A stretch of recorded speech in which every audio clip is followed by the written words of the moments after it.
Trimsy gets the headshot. Now it's down to a 1v1. H-Win. Sharp shot spot. Oh my God. That's it.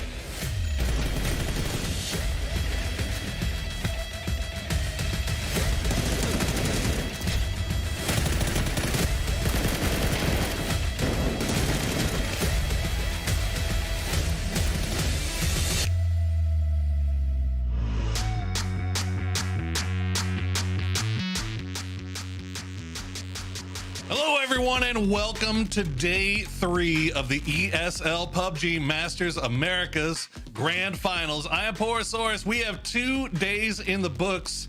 We have seen 2 different leaders, but will that remain the same after the 3rd day of play? I'm not here by myself, however. I am going to be joined by 2 of the brightest minds in the business, Matcham and Cameron Davis. Matcham, how you doing today, my man? Dude, it is just a chill Sunday. I am looking forward to all the PUBG action that we've got going on. We're at that any given Sunday style situation. Cameron, we got to cast those games yesterday, and now we get to be on the desk and we get to do a little bit of analysis here. Are we expecting a little bit more excitement today? Yeah, a couple of teams already that had a little bit of a slow start on Friday have stepped up. Spicy Fish is obviously the team that comes to mind in that end, and so I expect more and more teams to really get into the groove of it as we are about to reach this halfway point of the tournament. Darn right. Well, let's take a look real quick and see how we got here. This is the grand finals all the way over there on the right, but it's been a long road through these qualifiers for both North America and Latin America. And so far, North America proven to be a little bit more strong in the lobby here, Matcham. We got started off with a couple of Latin American wins, and then as consistency has started to kick in, it's just been more and more North America conversation. That being said, LATAM is still scrapping it up and making some points of their own. But speaking of points, let's take a quick look at that. Cam, give us a breakdown. Yeah, it's the point structure that we all know and love. 10 points for first place, 1 point for each kill, so placement is important. But you can't just try and coast into the top, into the end game, and expect to be at the top of the leaderboard. Kills are impactful. Indeed it is, and here is what they are all playing for. The prize pool distribution, first place taking home that sweet $12,500 prize, but you can kind of see where the cash falls as you finish down the leaderboard. But it's not all about the prize money, Matcham. It's also about those sweet PGC points, isn't it? Oh man, there is so much on the line. Sure, money, PGC points, as we move through this first couple of events, as it scales event upon event, they're going to go up more and more. But getting those couple of points at the early start of everything makes everything a lot easier. Think of it just like playing in a PUBG tournament. If you go out and you get a couple of wins early, that means the fact that you get more breathing room towards the later sections of the event. But we still got a lot of North American versus Latin American pride that's kind of everybody is talking about right now. It's great to see these two, I guess, regions finally merge into one. Like, what is the new term? If we're one region, what do we refer to what we used to be as 2 separate entities? I guess we're just firm and committed to Americas. We are now the Americas, 100%. I don't know what we used to be. Doesn't matter. This is where we're at now. Cameron, let's take a look at the overall standings and leaderboard, see where we're at right now. But LATAM, it's not like they've been having a hard time finding the chicken dinners, but they're not finding more than that. They're not finding the points to find themselves higher on the leaderboard.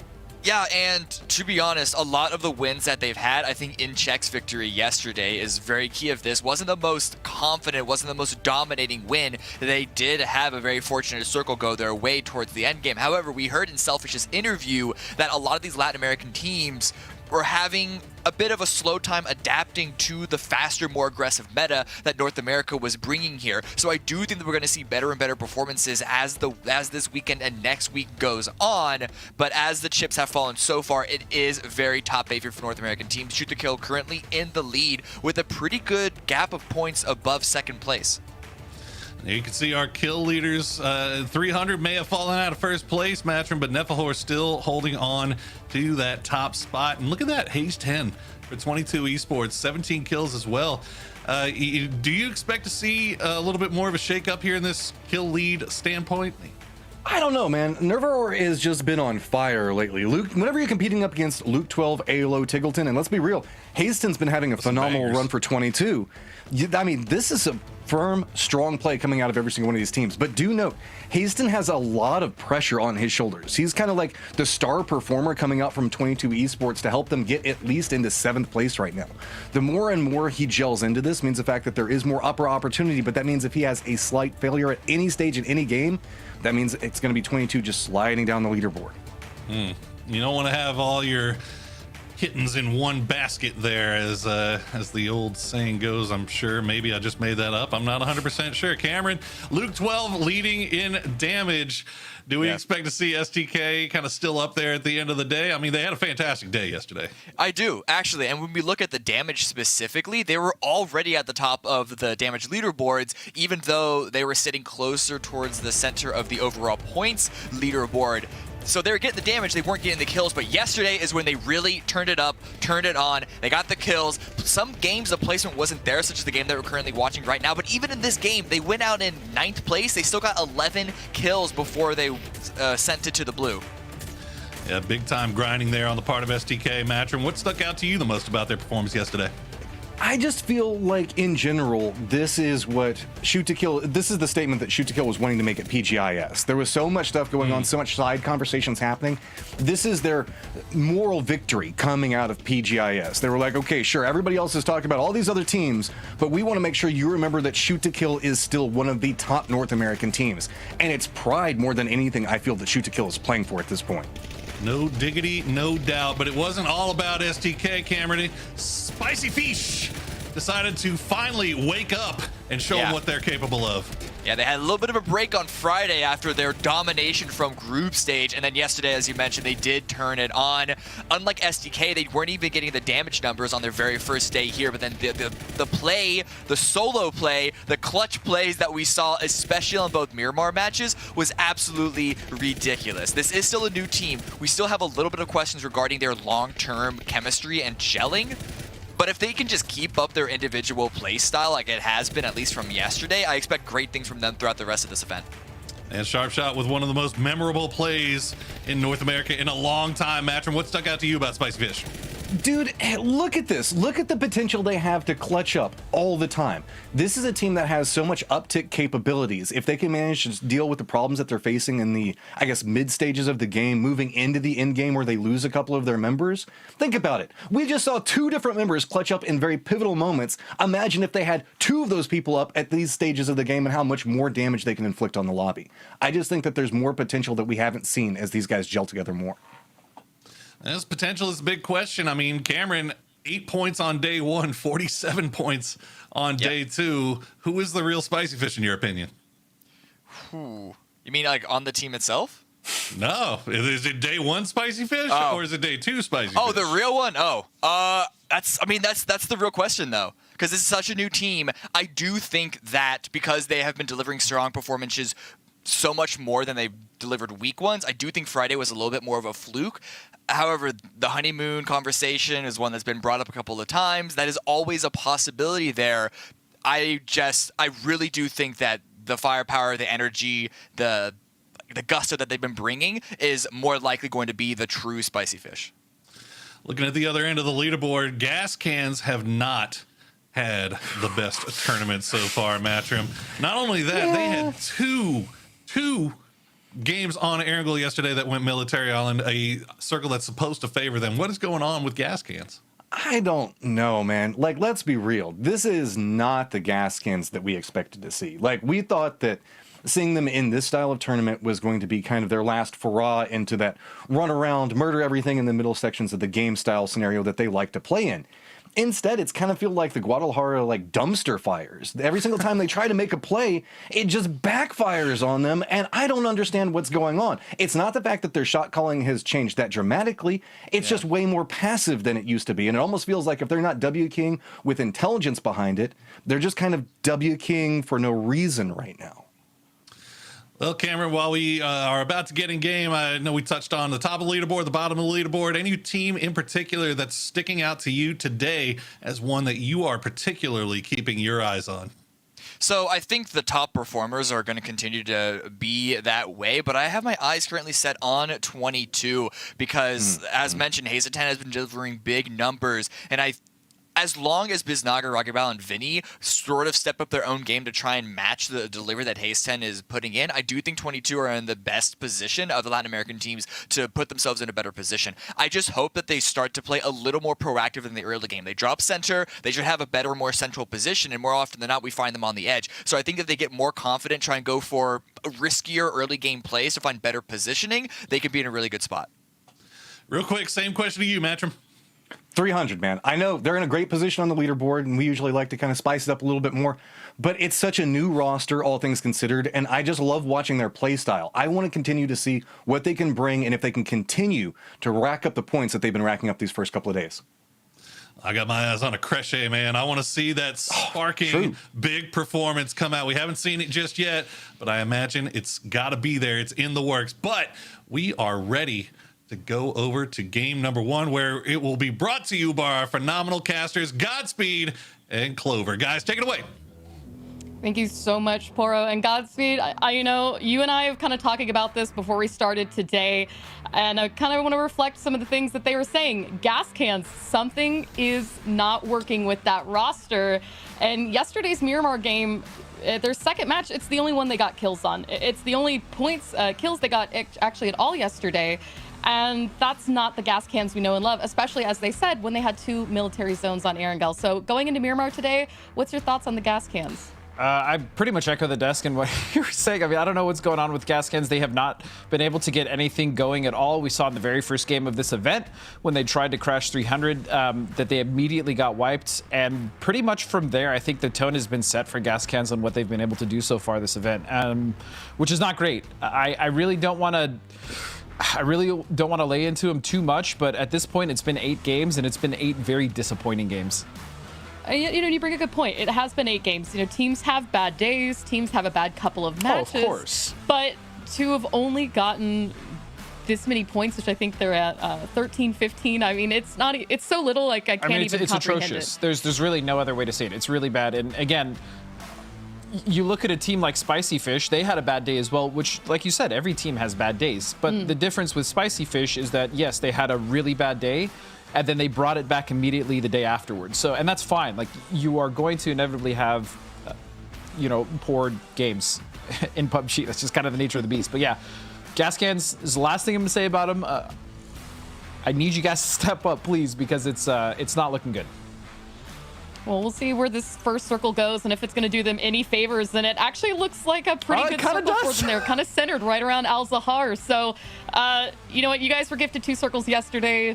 Consider this one a gift. Gas cans, you guys have got to do something with it. But now, that said, we do have a couple teams that have landed a little bit close to each other. We've seen some early, more so distance shooting. You know, hey, I'm here, stay away. This is my stuff between 303 and Young Kings out in Los Leones. And it looks like we've got a little bit of some closeness up to the north as well between Incheck and Durrani. So the one thing that especially has been kind of interesting to me, Godspeed, and I'm curious to your thoughts on this, but it seems like the NA teams keep finding and fighting the NA teams really early on, and the LATAM teams are doing much of the same. It's a lot of cannibalism going on within the teams, yes. I mean, that's kind of been an issue for our region, at least specifically, especially when we go to international events, right? It's always NA on NA action, but I mean, when you have a lobby of split teams down the middle between LATAM and North America, it is kind of odd that both those regions kind of keep finding each other instead of finding the opposite. But we are one region now, so Clover, it's not that weird, I would say, anymore.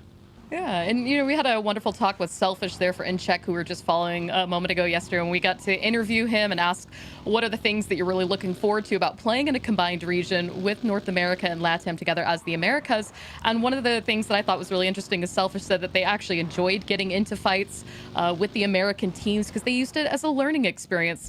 Some people learn by watching, others learn by doing, and I thought that was a really interesting take. I just really loved his attitude, to be completely honest. And I do believe that a lot of the teams that may be struggling here, for instance, in this event, will find something to take away from it in order to go into, PCS and whatever's beyond that. And so we'll see. I mean, just looking at this map, obviously, there's not a lot going on. I do like these circles specifically just because the northeast actually has quite a lot of terrain that's playable on foot and quite conducive to like fighting on foot. So I'm hoping this does shift a little bit more towards the northeast, so we get to see some of that. Specifically talking about the kind of church up nestled in the mountains there just to the east of Tierra Blanca, as well as everything that's going east of El Alzahar. So we'll see where the circle goes, but these are not circles we get often, Clover, but they are circles that I really enjoy watching. Yeah, and we do have some water in place. This isn't a 100% playable circle. I'd call this about 70-75%. But the one thing that I always kind of keep an eye on when we have these circles is that road to the west of Al Zahar, because we've got that really steep dip. And sometimes if that circle does a 50-50 crop, you'll see teams go north, you'll see teams go south, because later in the game, if that were to shift away, it's such an open terrain that's really hard to rotate around. And that's where we see a lot of those teams get caught out, lose a player on that wrap, on their kind of push to the next destination. That's assuming that they've got an easy way to go anywhere else. But right now we can see somebody doesn't have anywhere to go. And that's 300 and 1 FPS. There's a couple shots there into Fikes. Looks like a nade, but that could be good. I think that's good. Yeah, that's... Oh, wait a second. He survives. There's a broken car as well. He found cover behind that. But now T-Plens. Plens is now lit, and that's a knock. Young Kings and 1 FPS. He could pick up 2 here if he acts really quickly. It looks like the rest of the team just isn't quite close enough to engage. And you can see the rest of Young Kings is slowly starting to come down from the rest of Los Leones there on the mini-map. But it's going to be a one and done. So, and one should get this. I don't think anybody else for 303 is coming out to help Fixa, but T-Plent's getting away as quickly as possible with the buggy, which doesn't provide a lot of cover. So good for him to pull that one off. Well, you were talking about, LATAM on LATAM action. There you go. Starting off, the first knock of the game is going to be Young Kings at 303, and teams are starting to rotate. And yeah, I think you brought up a really important point with this circle. As much as I do like some of these circles, the fact that it can shift and go on that giant ravine, that road that separates El Alzahar's kind of entrance, is probably one of the most frustrating parts of this map to play on, especially like, as you said, the circle shifts away, you're pretty much just stuck. And getting to the other side of that is hell, especially because other teams are going to be watching that. And actually, Oath is in a really nice spot right now. They have a lot of high ground. Gas cans as well. These two teams have set up fairly close to each other. It's always interesting to me as well to see which of these teams, when they've got, pretty much access to wherever they could go into Miramar, the places that they do choose to take. And so the gamble, where that phase 2, phase 3 could pop, the area that they want to be in. Lately, gas cans have kind of been in situations where they've come into the zone late and they've played the south-southeast. They've tried to wrap into really quieter parts of the zone. And it's one of the reasons I think it's really contributed to the fact that they haven't really been able to get kills. They're not coming into a part of the zone that's a little more busy. So for them to have that center circle to start, it's going to be really interesting. But for the rest of these teams now that are starting to make their way into the zone, it does look like it's going to be crowded in a couple instances. You see Journey now starting to pull up onto shoot to kill. Capitan does spot one member, but no shots taken just yet. It looks like they're instead just adjusting their rotation a little bit to kind of give a wide berth to SDK here. Yeah, this is a kind of a dangerous area of the fight, though. This is one of the more desirable positions you see multiple teams going for, simply because you have not only the view over the entire city of El Azahar, but you also can see what's going on that road leading up to it. And rotating around this is much easier when you're in that position than trying to rotate through it or go up to it. So SDK in a phenomenal position. 22 as well in a nice position. We've seen some teams do quite well from this gas station. It's kind of the only safe spot in that giant ravine. So we'll see if 22 Esports uses that to their advantage. And here we go, looking at the map. A lot of the teams already coming in. I can imagine InCheck might try to come in through water treatment, if not towards the north, which would be the safer rotation. But also Dodge has a completely free west side at this point. And Young Kings wrapping in behind Enraged. And I remember earlier Enraged was kind of keeping an eye on that fight between Young Kings and 303. Ultimately, Enraged pulled off early on, but you could see and 1 FPS and Koff taking a real quick break, giving Enraged a bit of distance, now taking shots at the last car. Let's see if they can find a knock here, and actually going to send one up ahead to chase this a little. So yesterday we were talking about the desk. I don't know what it is about Young Kings, but I really like this team. Like, they got that moxie, you know what I mean? They get really aggressive. I like their plays. They're fairly interesting. They kind of take these weird angles and positions when they're approaching teams and they're aggressing, and it works. I really like this team. Although on the leaderboard they're in 10th, I'm definitely keeping my eye on them. For sure. I mean, they definitely, I think they got up as high as maybe 6th place at one point onto the leaderboard. But I think so. their ability to follow through on some of these fights been the hard part, if anything, because we've seen them really come into cluttered parts where there'll be more than one team, and that third party, unfortunately, pinches them out. But I agree. They've got this moxie, this attitude. Just look at this. The way they're stalking Enrage right now. You know what I mean? Like, this is what I love about this team. And as far as fraggers on this team, Clover, it's really been N1 and KF9 who have just kind of been leading the forefront. And look at this. This is what I'm talking about. These weird angles. They try to get these off positions and really put pressure on a team. And look at the split. All the focus right now is on to the other two members. And there you can see K9 actually is going to line up a shot. He spots one, gets some damage. And it's already going to pull away and immediately taking shots at Bulk and Gubin as they both pull up now into the complex. Actually, it's going to be Gubin that gets knocked first, and 1FPS found an off angle closer off to the compound. Tries to get the flush. Here comes the nade. It might be enough to get the kill here. We can see just beyond the house.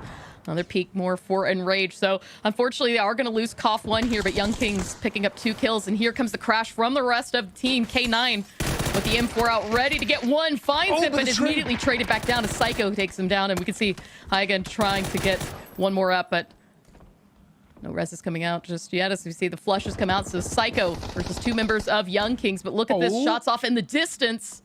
Wait a second. That was a beautiful trade, by the way, coming out from Psycho as soon as Balkan got knocked. I mean, he was there and ready for it. Again, I'm a big stickler for playing for trades, especially if you're going to be going into these team fights, and so far so good. But Young Kings, this is also the unfortunate thing about how aggressive they get. They are now trapped, 2 members down, taking shots, and one. Is he going to go for the res? He is. Oh, that dart. It's so annoying. And as this is going on as well, we can see that the circle has shifted. It's gone far enough south that I think the talk we had about that road west of Al Zahar isn't going to be an issue. So most teams could really focus on playing south of the city. But right now, Kreche is third parting. So this is where the shots that we saw coming out from the east now is to see Psycho only has to deal with Young Kings in his compound, but Kreche coming out from the ridge line here. And that means that Young Kings as well are going to have to put themselves in a safer situation after they're done dealing with Psycho. It looks like the res was attempted maybe towards Acid, but the push coming in from Young Kings. And one finding the right angle, spots him in the doorway, gets a couple shots. Nice. There we go, gets the kill. It's actually going to be Viz King that takes Acid down as well. So now that nades are coming out from Young King, try to keep this crash from a Kreche coming down, but we can see already Sparking going wide, looking for another angle onto this house. And to be completely honest, Young Kings needs to have a good Miramar. I mean, so far right now, their total kills on this map is 7 out of 8 games. So they have definitely been struggling. Miramar has not really been their strong suit, but even still, we see signs of life for them. Like we said right now, pushing into the Enrage and basically helping get rid of them once a Kreche came in third partied. So I like this team a lot. Unfortunately, they're in a lot of trouble. And a Kreche, another team that has, I don't want to say been disappointing, but they definitely haven't performed. I mean, I guess I am saying that. Yeah, they are disappointing. I don't know. I tried to you've got Sparking, who is the absolute love of LATAM coming into this series off of PGIS, a player that we were expecting so much from, along with Viz King, another person he's used to playing with, and looking through the group stages to see such phenomenal play. Something is not amiss, but this right here, this is the Kreche that I think we've been looking for, the confidence, the ability to take on this fight from other angles. And it looks like right now they've got a bit of a space to work with this fight. So, and 1FPS trying to return some of that fire there with the SLRs. You see Viz King's going to hit him for 66 damage. He's lost his helmet now, so he does need to be a bit careful with these peaks. Well, hopefully he can find another helmet in here. And yeah, Young Kings is pretty much trapped. Kreche is, I don't want to say they're playing with their food, but they are very much taking their time, which I think is, it's smart. They don't need to aggress right now. There's no reason. Obviously, both teams are in the circle, and they know that, you know, they're crippled. There's 2 members left, so ultimately they can take their time. But if there is another team that starts to pressure a Kreche, I think they are going to either want to take that or just back off from the fight completely and just leave the Young Kings there to kind of defend for themselves. Oh, we saw for a brief moment the Spicy Fish. That was pressure that could come out from the south. But right now, speaking of pressure, in check, dealing with dodge as Hikerman does get flushed out. We can see 97 taking some very long-range shots across the ridge and try to get some flush some secures. We've also got 22 in the area, so that's the team across the way. We saw him taking a couple shots at, so 3 different teams in this area. Old timers as well out to the north, so it's going to keep staying a bit crowded in here in Al Zahar if they're not a little bit too careful. And even looks like Shoot to Kill getting in on this action as they're taking some shots over at 22 in their garage. So if you're out in the open, like we see Selfishness right there, you've got to get into somewhere safe. Yeah, and everyone right now is kind of just hanging out, you know, posted up in their positions. Everyone is safe within the circle. There's not a team that's really... Actually, I would say Old Times is kind of the only one struggling out up to the north. But other than that, everyone's just waiting for the shift. This is kind of the wait game. And there it is. What is it going to be? Oh. Clover. Oh, no. That was a relatively hard shift to the west now, and a lot of these teams are going to have to crunch in, and that is a very deep and unfriendly valley for a lot of these guys to have to go. And I'm specifically looking at Zenith, Spicy Fish, 303. Oh, my goodness. And there we go. We see the circle there. It is a very hard shift to the west. It's still staying around Al-Zahar. So those 5 teams that are fighting in around Al-Zahar don't have to move just yet, but they're going to start feeling the pressure from the 10 other teams still alive in the map. And you can see more wraps and rotations coming in from the rest of the teams out to the west and, or excuse me, east and north. But right now, Old Times, Dodge, 22, all trying to get into this north part of the zone. Yeah, that north part of Al-Zahar. That is an absolute mess. Those players are going to fall. It's going to be Hello Senpai dying to Rizola now. It's going to be flush another point. And so far in check, I mean, we obviously had an interview yesterday with Selfish. Really loved the attitude. And I'm really hoping that they can actually kind of bring something together again today off that victory they got yesterday. Shots coming out from Shinboy onto Roth. Can he land them? He does. It's going to be a knock. Oh, but wait a second. Keaton trying to return fire. Is Roth? I don't think Roth is savable. There's no way. Yeah, they don't have time to get him. So Roth is going to fall, and another member down for Spicy Fish. Well, the first member, I should say, down for Spicy Fish. Wait a second. No, he's gone. He's gone. I hoped, Clover. But no, that is not the case. So Spicy Fish is going to lose one, no big deal. Oh, maybe 2. So right now, Spicy, and this is kind of the issue that we've seen with Spicy Fish. Although I really, really, really enjoy the splits that they do, unfortunately, it also does get them in trouble from time to time, as we're seeing now. There we go. And I'm back. Thank you so much for that cover, Godspeed. I appreciate it. Oh, you were just fine. You know, it's interesting as well. Spicy Fish kind of had 2 options coming into the zone there. They could take that eastern approach that we see there with Zenith, but they also had an opportunity to come into the south, a much more crowded area with the Crochet too, but still sitting at a fractured squad. You can see now as the circle is continuing to close in, shoot to kill. I really like this position that they're playing from. Additionally, I mean, you've got a couple of teams clustered out to the south, but they've got that high ground to watch what's happening into Al-Zahar and to potentially catch some of these teams off rotation should the circle shift any further south. Yeah, Shoot to Kill definitely has a really strong position. They obviously can see a lot of what's going on in the circle, as well as the terrain they're on. Although it is pushable, it's difficult, and they should have like Luke 12 or Pento kind of watching those off angles, which it looks like they are. And realistically, Shoot to Kill is just going to sit here and farm damage, and they still can do that. And in fact, if anything, now Shoot to Kill gets to hold out multiple teams coming in from the north, which should give them a good amount of points, unless, of course, they start to get overwhelmed by a third party. We'll see.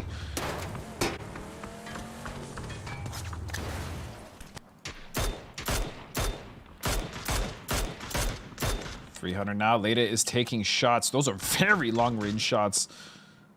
On towards the remaining 3 members of Spicy Fish. Zenith is now starting to come in from the east. And they should be able to do so fairly comfortably.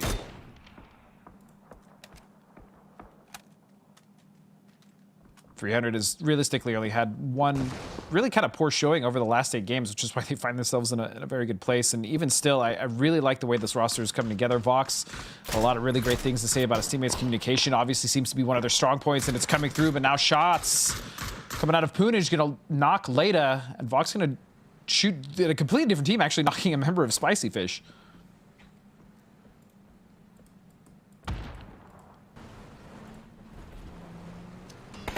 Now Zenith is coming in for the crash. Here we go.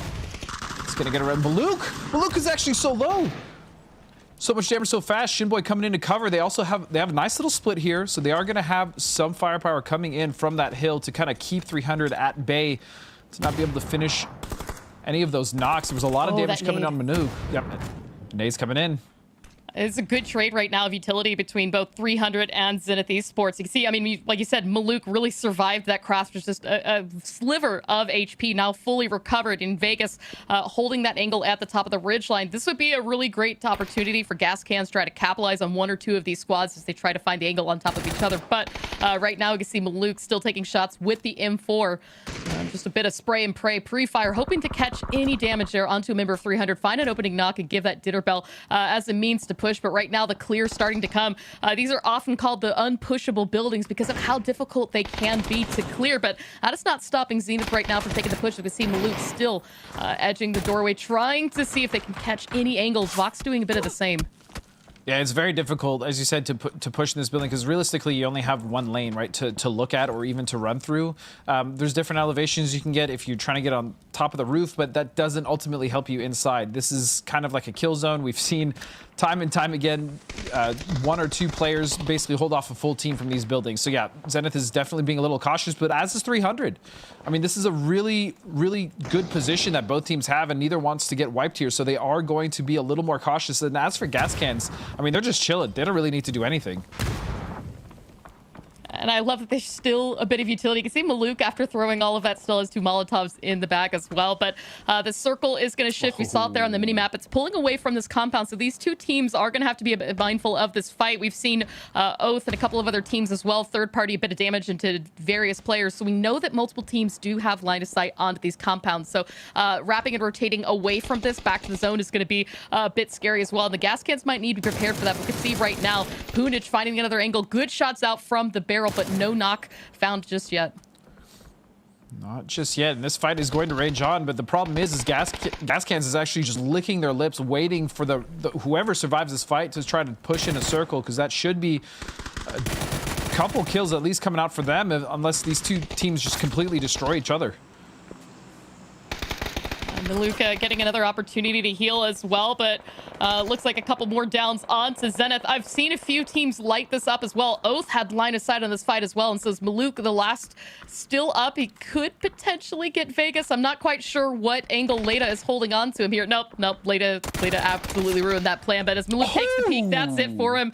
Zenith Esports out in 11th place. Now 300 has to finish up this fight, recover as quick as possible, because you've got to get to the zone. And speaking of getting to the zone, Sonic's in a bit of a pickle with Durny as they're about to walk into what looks to be quite an open terrain. Yeah, Durny, I believe, is also one of those teams that didn't necessarily have the best Miramar games as well. So this would be a huge opportunity for them if they can take out Sonics, take control of the West, which, by the way, is quite good in this circle. There's a lot of high ground there. There's a decent amount of cover for them to use, as well as just start taking shots at the team. So, you know, Durny is going to want to potentially take control of the West, but the other issue is Oath. Oath and Akresha, as you said, are still down towards the south side. They could also push up towards Sonics and make a nice little sandwich there.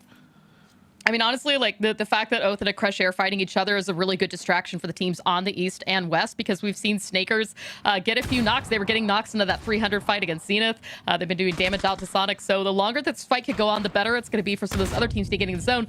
Problem is that neither Oath or Akresha are in the circle. We can see Akresha just trying to stay ahead of the blue. It is phase 5. They need to be mindful of this damage as they try to get into an angle safely. Here comes the smoke wall. And is it going to be enough to keep them up? As you see Snakers underhanding a couple throwables, hoping to catch something out here, but unfortunately got flashed himself. So taking some damage into the blue, heading back to his teammates. Run, this is going to be hard. I think Oath just has to pick it up and start thinking about getting into the zone. Well, they do have the zone in front of them, and I'm pretty sure that's why Oath played like this, knowing that there was a team behind him in Akresha. They just wanted to hold them out. But look at 300. Yeah, that was something I was not expecting, as they wanted to completely avoid the fight with gas cans, who were entrenched in, and now look at this. Holding Oath out. 303 is pulled out in front. I love this.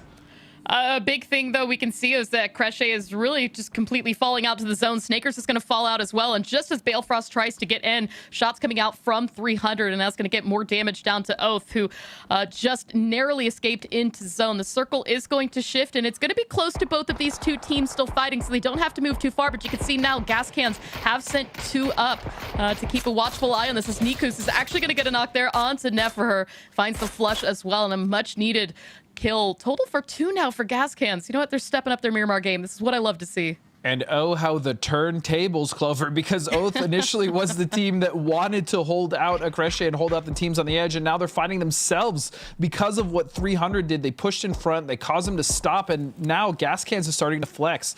Love the decision from Gas Cans to come out now. They've realized that this is their time. They saw a lot of teams falling, a lot of knocks going on, and so here we go. Gas Cans, this is your chance, please.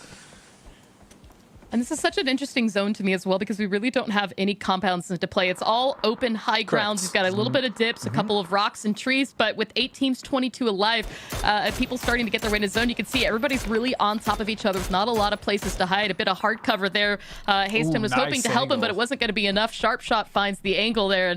And now you can see on the minimap as well, Shoot to Kill are going to have to find a way into the zone, and that's going to take them right at the doorsteps here of Spicy Fish, as they've finished up fighting, which I believe earlier was actually 22. So Haston was the last member of the squad that Shoot to Kill had to deal with, and that's going to give them this edge. I mean, just barely in the zone, but hey, you know, it's safe right now.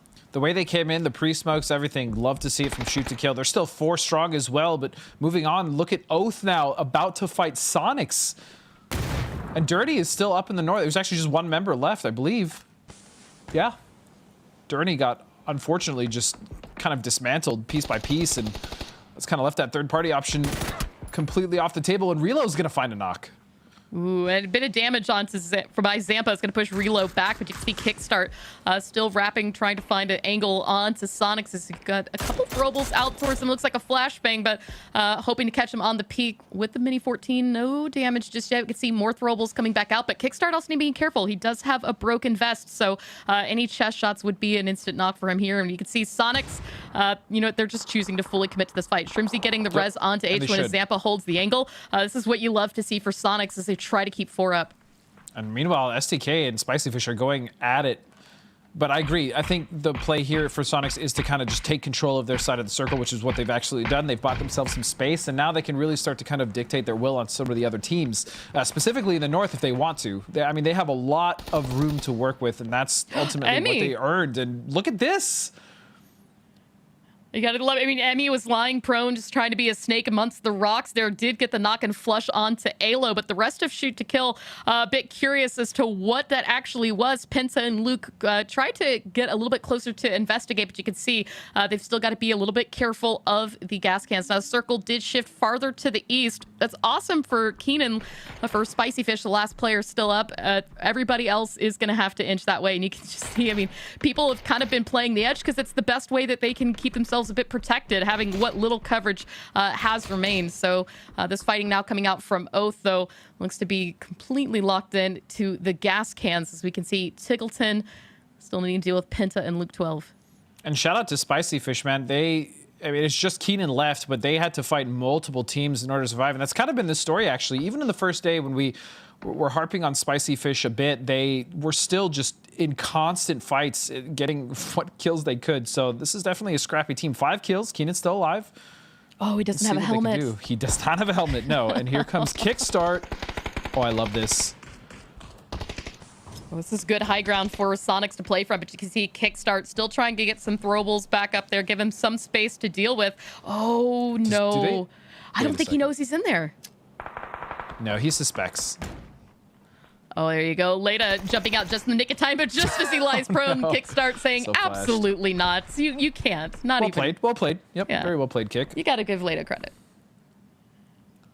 But like, Emmy, I'm so impressed. Emmy, as a solo, has been up here for a while. He completely ruined he's about to SDK's day a moment ago. I don't think that Sonics know he's here. No, Tig has no clue. Tig has absolutely no clue that Emmy is behind, and that is going to be the freest knock of Emmy's career. But can he get the flush? No! Tig might be savable. No, I lied. Tig was not savable at all, but very nice trade there at the very least coming out for Sonics. Tig dying for free is never ideal. No, that was a really great scoring chance as well for Durini. And look at that. Beautiful shots. H1, I mean, everybody right now on the edge just is missing or damaged or broken gear of some form or fashion. We've got players missing helmets, players with broken vests, and starting to run out of throwables. And you can see how much open terrain is up ahead of them. Those smokes are going to be really important moving forward. So any and all shots that H1 and the rest of Sonics can hit right now is going to give them a lot of breathing room moving into the zone. I want to remind everyone that Huynh was one of the best bolters we had in North America for in the beginning. I mean, do not sleep on my man's bolting. Quinn is really cracked. Especially with an arm, that is incredibly dangerous. Ooh, Penta, let's go. Those are good shots. Penta right now getting the knock and flush onto Shrimzy, and I see shoot to kill 8 kills themselves, but down to just 1 member as Phase 8 starting to close here just a bit. You can see we've got fraction teams. There's not a whole lot left. You've got the gas cans, though, miraculously still up as well to the east as they're wrapping right up on Keenan. Keenan, another solo who's been a bit quiet. You've got to wonder who all has kept track of him. Yeah, I would imagine at the very least, Maluk probably is trying to keep track for a dead Zenith. He is the absolute best in my experience of keeping track, but there's some other players as well, I'm sure. Wait a second, Honey Badger. Oh. No, he's not gonna know. I love that Keenan getting the knock and flush with the AKM, immediately throwing out flashbangs, trying to keep that pressure, but that Molotov landed perfectly on top, and as that frag grenade comes out, Oldest's Molly is going to do all the work that it needed to. We've got our top 4 now, Oath, Gas Can, Sonics, and Shoot to Kill. 4 of NA's finest sharing this final circles. You can see Penta cleaning up right now onto Sonics. Shoot to Kill on a killing spree. Sonics are eliminated. And amazingly enough, Penta still has plenty to work with. Yeah, he actually legitimately, not only does he have a lot to work with, but as a solo, I mean, he does technically have the center of the circle. What he has to do now is hope that these two teams completely cripple each other. It's going to be a knock coming out from Oldest onto Relo, and hopefully with that, Penta can start to kind of sniff out if there's an opportunity for him to strike. The biggest thing is not showing his hand too early. Oh, good shooting out by Gas Cans as Nikos gets a flush onto Relo. We can see there's a 2v2 down here to the south, but Penta is not disengaged entirely, switching to the M4, lying prone, waiting for an angle to act on, but Nikos still watching the edge, looking to see what he can do there onto Oath. It is going to be a car explosion that takes away some of that hard cover that Balefrost was hiding behind. But now as the circle shows Phase 9, we can see it's that dot right there onto Penta.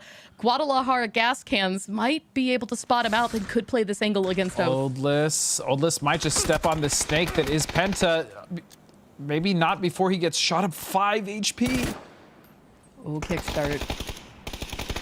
This is great shooting out by Oath right now as they continue to keep this pressure onto Gas Cans. Balefrost, though, with a damaged vest and helmet, is going to take the fight straight to them. As you can see, Kickstart knocked down to 5 HP. He is going to get knocked. Huge. Nikos picks that one up. Now's the time to actually see the trade coming up. Balefrost trying to make up his mind where to go, what to push.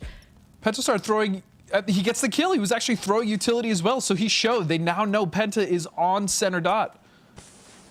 And we see the smokes coming out. Penta trying to obscure any vision that they might have and attract some of their spray. Still lying low, waiting for the peak coming out from Balefrost, who has to come up across this ridge line. We can see just exactly where, Penta's got his attention split. Go to the left, you've got Gas Cans.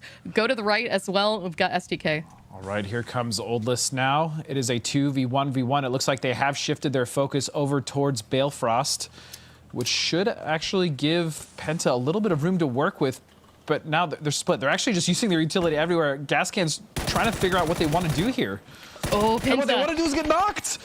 Oh, Penta finds one, another flashbang out, trying to see if he can use this to get Oldest, but accidentally gets flashed himself, as we can see Balefrost wrapping, trying to get an angle, see if he can spot Penta out from behind the smoke, but waiting so smart from to Bale. Take those shots. There you go, Penta comes out of the smoke, but Balefrost gets spotted first. Oath is eliminated. It's a 1v1 now between the Gas Cans and Shoot to Kill. Shoot to Kill on 13 kills, 11 of them to Penta. Can he make it 12? He's nuts! What a turn! If Penta could get this, that would be massive. As a solo player, no! But Guadalajara Gas Cans get a chicken dinner finally after having a horrible Friday, a hard Saturday. Finally finding redemption here in match number 1 on Sunday. You know, we've been giving them so much lip all week, Godspeed, and it's so great to see them, I think, shake off whatever funk they've been in. So in the beginning, Gas Cans did get quite a few circles, but at the end of the day, they still had to hold off multiple teams, and they had to push out of that and make sure that they were clearing out that edge of the circle. Remember, there's nothing else left to play but terrain. So very, very well played to Gas Cans. I'm glad that our pep talk, I guess, on the desk and right before we started the cast kind of helped them out, because they did need to wake up. But man, if there was any questions about Penta, which I don't even know why there would be at this point, I mean, 11 kills with a solo performance like that, unbelievable. And that turn onto Bale was disgusting. Absolutely. Yeah, I mean, disgusting. I do. I want to like vamp with you just for a quick second about shoot to kill, because gas cans are great. I know the desk is gonna have plenty to say about them, but Penta, that was so beautiful. That was what we want to see from shoot to kill as a team. That is the consistency we want to see as a team, and the ability to get 11 kills in a match is phenomenal. To say that shoot to kill wasn't a honeymoon, now they're not. I think this is a roster that feels comfortable playing with each other. We don't know the circumstances for why Penta came in to replace Uncivil, but it's safe to say that I think this is a team that we might see playing together for a while. Absolutely. And, also just real quick to talk about, Civ, since you mentioned it, I mean, Spicy Fish is also doing well. I mean, they are absolutely starting to turn it back up after just, again, they had, sure, a bad day, but I mean, so far, I mean, coming into, day number 3, they played this quite well, including taking a lot of shots as we're seeing here. Yeah, I mean, we did see Keenan get knocked, but do you remember he had a good presence there in the late game? And in fact, there were so many snakes and such open terrain here in the desert. And so for all of our solo players to find those fragging opportunities, even when the rest of their team was down, getting them not only those placement points up there in the top 4, top 5, but picking up a couple extra frags along the way, that goes a long way for the leaderboard and for these teams as we just about get ready to approach the halfway point of this tournament going into today. Now, that said, I really want to give credit as well to Oath, who once again played their presence on this really well. I mean, Relo, great control of the shots. We see that fighting onto Sonics. They took the fight to the gas cans, the fight to 300. There were so many different teams that we really saw them stick their fingers in the honeypots for. So that's the proactivity we want to start to see from the top teams in this league. Yeah, and even Journey, even though they didn't really do much with the position that they had, at the very least, they had Emmy kind of get a kill there, and they had some decent placement points on Miramar, which is a map that they have been struggling on so far. So at the very least, they had some nice moments. Zenith as well. Zenith 300 had a really crazy fight that took a long time just because of the nature of the building that they were fighting in, but overall, it was still 300 that was able to come out on top. Zenith did look pretty good, though, up until the end. And then, yeah, Oath. I really, really love when Oath gets to kind of take their time and do what they want to do. Specifically, we saw them holding up multiple teams on that southwest edge, and they were putting a lot of pressure on a lot of the other teams. And so Oath is always going to be a threat. And that flash was so unfortunate, by the way. If Penta just waited one more second. But what a clutch from Oldless. And again, well played to Gas Cans. They definitely needed that. I mean, you can see here the match standings right on top. Shoot to Kill wins it in kills there for a total of 19 points, but the chicken dinner goes to Gas Cans with 6 kills as well. Oath, Spicy Fish, Sonics rounding out the top 5. And amazingly enough, even though we saw work put in by Akreshe, by 303 and Enraged, they didn't really get to kind of claim their kills. They got damaged, they got knocks, but it was all stolen away, and we see them there at the bottom of the leaderboard. Yeah, unfortunately for Unraged, Young Kings and Akreshe were very much looking at their position there as we saw the early fight go on. But I gotta also say, Guadalajara Gas Cans, proud of them. They doubled their points, I think, in one game. This is what we wanted to see. I mean, in the group stages, the Guadalajara Gas Cans had 98 points. 67 of that came from kills. And that's kind of why we've been giving them a hard time. We were expecting a similar level of play, especially when they've gotten Circle. They were in a good position for Circle for these matches, but they played it well, especially when they had to kind of go push up to the high ground to take that position there in the late game after coming out of their compound. So excited to see. I'm so hyped up. I'm hoping they can take this momentum forward. Big same. And you know what? Sometimes that's just how the cookie crumbles. You have to win the games that you're given. Guadalajara Gas Cans obviously got a lot of circles there, and they worked with it and they won it. So well played to them. Awesome. Well, as we are going to go to a quick break, when we come back, we will have an interview, so don't go anywhere. We'll be back with some more ESL PUBG Masters Americas. Hey guys, I'm Andrew. Penta, I'm from California, the United States, and I play for SDK. I'm Noah Jenkins. My in-game name is Relo. I play for Oath Gaming, and I'm from Virginia. I'm Matt Smith. I go by Kickstart in game. My name is Joe Haylock.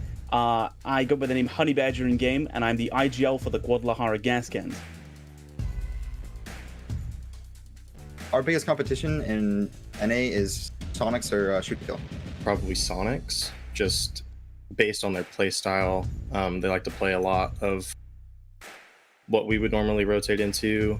It's a really obvious answer, but it's honestly ourselves. Whenever we're playing good, we're always pretty much on fire and in good form. But whenever we start to slip and lose focus, that's when we really struggle. My team has quite a few strengths, especially from other teams that I've had in the past. I would say utility usage is definitely one of them. Keeping track of kill feed. Basic raw skill. And I mean, we have a lot of really good smart players as well. I'd say we have a really good idea of how we want to actually execute a plan. I also believe we're very talented at getting ourselves out of bad and messy situations. Knowing who's on what side of the zone, who's weak, who's strong, stuff like that. Just information based, really. In the North American region, a lot of things can often go not the way you intend. So I'd say I'm really proud of how my team's able to adapt to those situations. I think we can just 4v4 any team that we want to.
Everybody, we are back once again after that first game in which gas cans, we finally see them wake up a little bit, and to talk about it with us is Honey Badger. How is it going, my dude?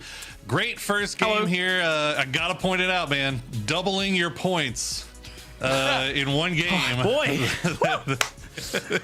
I mean, it can't be worse than the last 2 days, Merritt.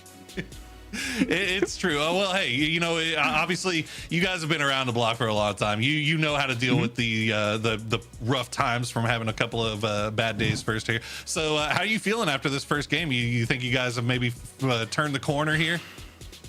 I'll be honest, I wasn't expecting an interview today because I mean, we were doing pretty shakily, so I'm in my nightgown. I'm just chilling, just vibing. But no, I feel great. I feel really good. Hopefully we can slowly climb back up the leaderboard. Still plenty of games. All right, I'll admit it. I was throwing some banter your way in the earlier sections, so feel free to go back and hate me by looking at those clips. But while we were talking about it, we know the fact that you guys are very self-aware of the position that you're in. Let's be real, you guys are phenomenal players, and none of us, and I'm willing to bet you guys, didn't expect the troubles that you guys were facing the first 2 days.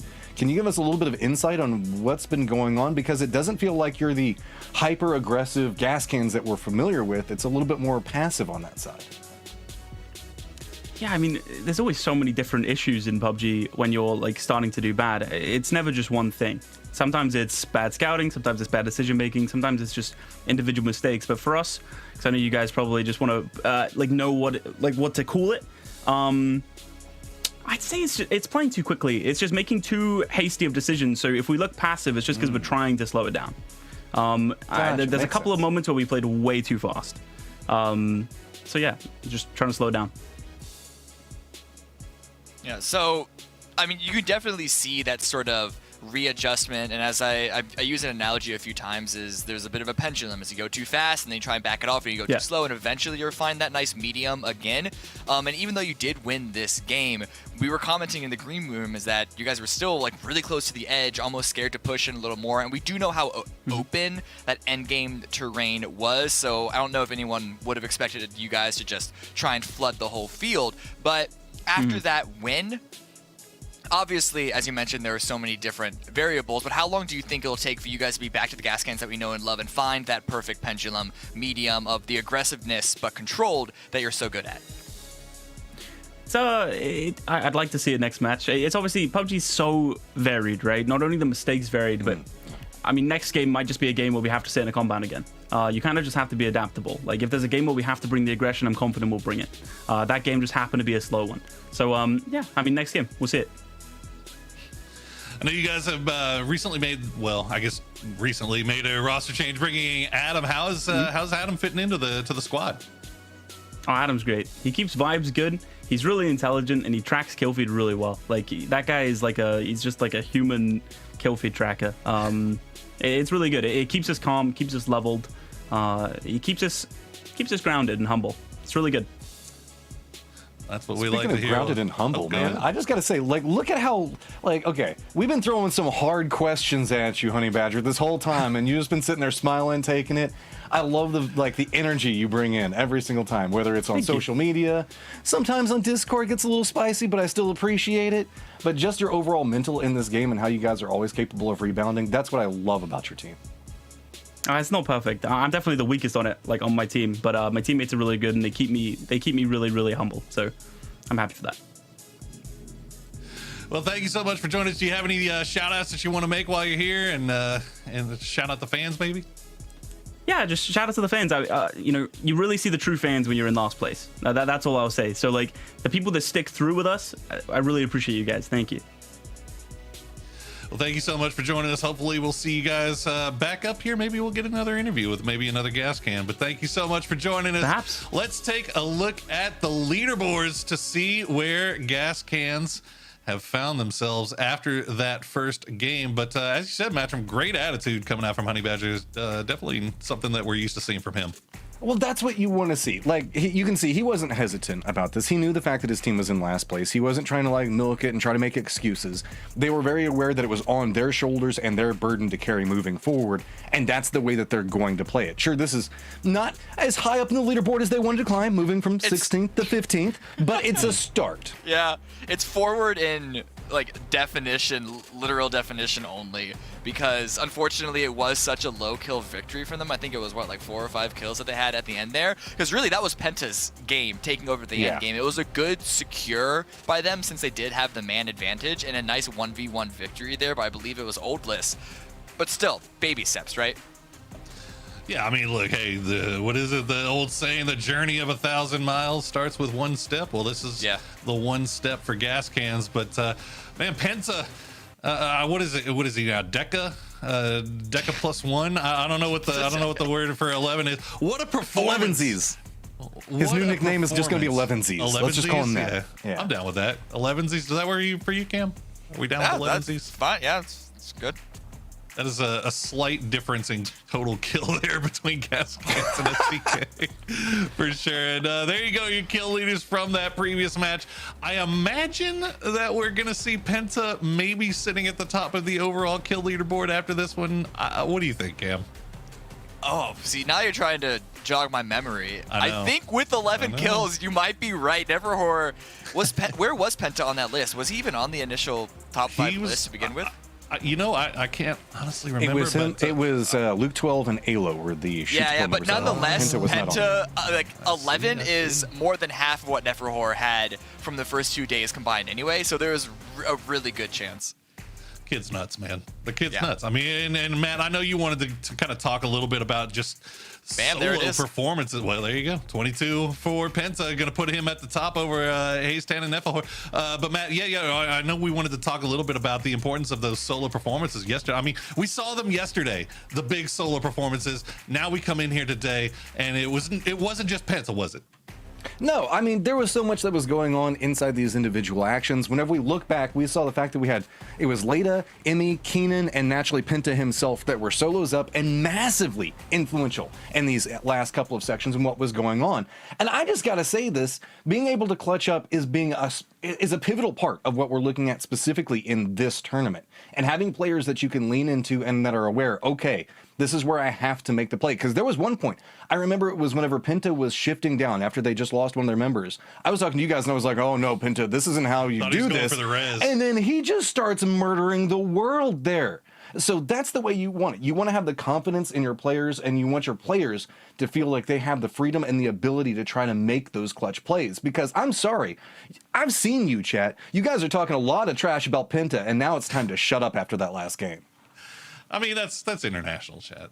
All North America loves Penta. We all love Penta. We've known Penta for a long time. It's the haters from international chat that are usually Penta haters. Penta has been one of the most underappreciated players in North America, partly because, unfortunately, a lot of the teams that he's been on haven't had the success that a lot of our top teams has. Like, none of his previous teams had the pedigree of SDK, of Sonics, or even Oath at this point. But still, as an individual player, he has always been a little bit of up and down sometimes, but still quite consistently near, if not at the top of best mechanical players. So the fact that he's now on SDK to deliver that with good players surrounding him, a good core unit, all projected in the same direction, now everyone gets to know how good of a player he is.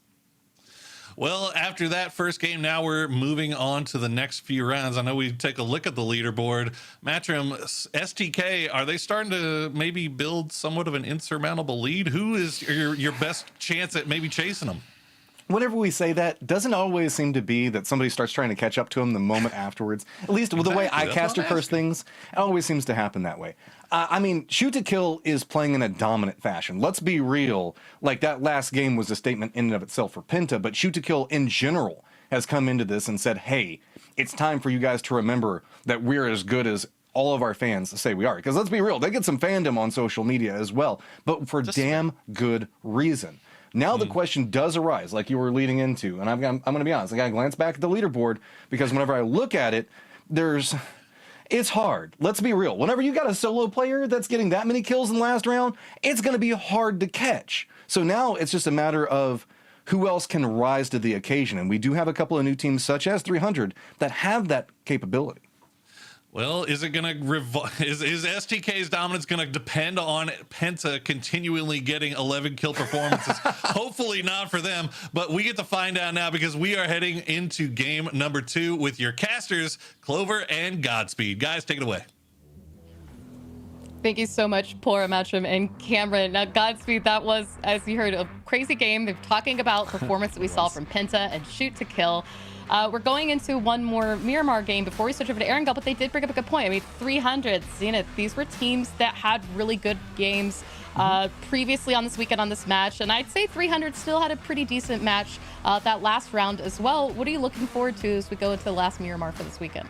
Well, I mean, I'm definitely looking forward to both Zenith and 300 still. I think it's unfortunate that those two teams had to fight each other there towards the middle of the game. But yeah, I think those two teams will be fine. 300 is still very much proving themselves to be a firefighting powerhouse. I mean, they really haven't lost many fights as far as straight up 4v4s in the last couple days and the last 8 games. So I'm still looking at them. And Zenith is not slowing down either.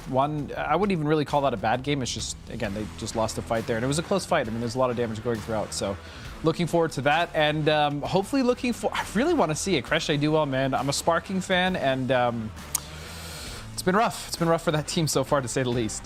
Yeah, I'm going to channel my inner Toffees right now and say that we saw a spark of brilliance from Sparking and the Cresche guys. You know what? He's off. Let's no, I'm going to leave the dad jokes. I'm going to leave the dad jokes to Toffees. But that play that we did see, kind of that 2-2 split, finding various angles on the compounds with those fights they were taking, they were brilliant. I think the biggest problem that we really saw from them today is that they ran out of time and they were chasing the blue zone and unfortunately getting a bit gatekeeped by some of those teams that were waiting for them. But if a Cresche can keep that up, I think maybe just kind of clean up some of the roughness on some of those fights that we've seen along the edge.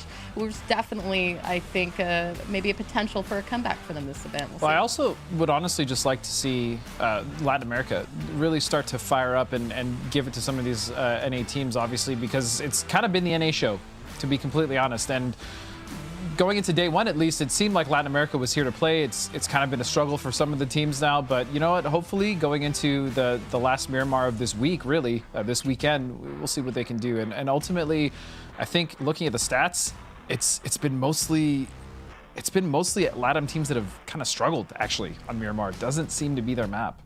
Yeah, you know, when we looked at the overall performance for the weekend, 300, Zenith, Spicy Fish, Sonics, those are the teams that came out on top for Miramar for Friday and Saturday. Thus far today, and now we're finally seeing the Gas Cans join that mix, along with, you know, really good performance from Shoot to Kill. I think that it's going to happen. 22, you know, Cameron brought up 22, and I do think we've still seen them find creative ways to get into the late game. They just need to be able to survive that last initial onslaught from some team, get past phase 6, and I think that we can see maybe another good win, a chicken dinner again, even from 22. Possibly. I mean, 22 has kind of shown us the most so far, I would say, out of LATAM in this event, but we'll have to see. And as far as Gas Cans showing, you know, really good games on Miramar, that's one, but they still need to do a lot to prove to me that they are, you know, they're truly back, at least for this event. But I want to echo Matt completely. I love Honey Badger's attitude and the fact that, you know, the team obviously knows that they haven't been performing the greatest. And so I think that is actually what's going to turn them around. The fact that, you know, they know where they're at and what they need to do.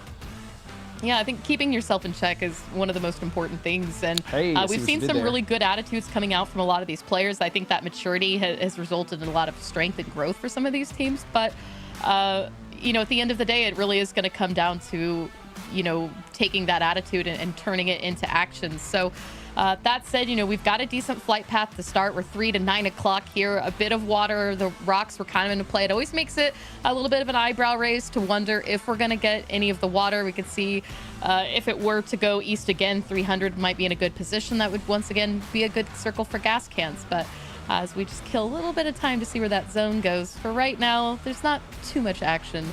I think at risk between most of these teams, except let's say that Dodge is a little bit close to in check, and as I say that as well, the circle is a bit close to them as well.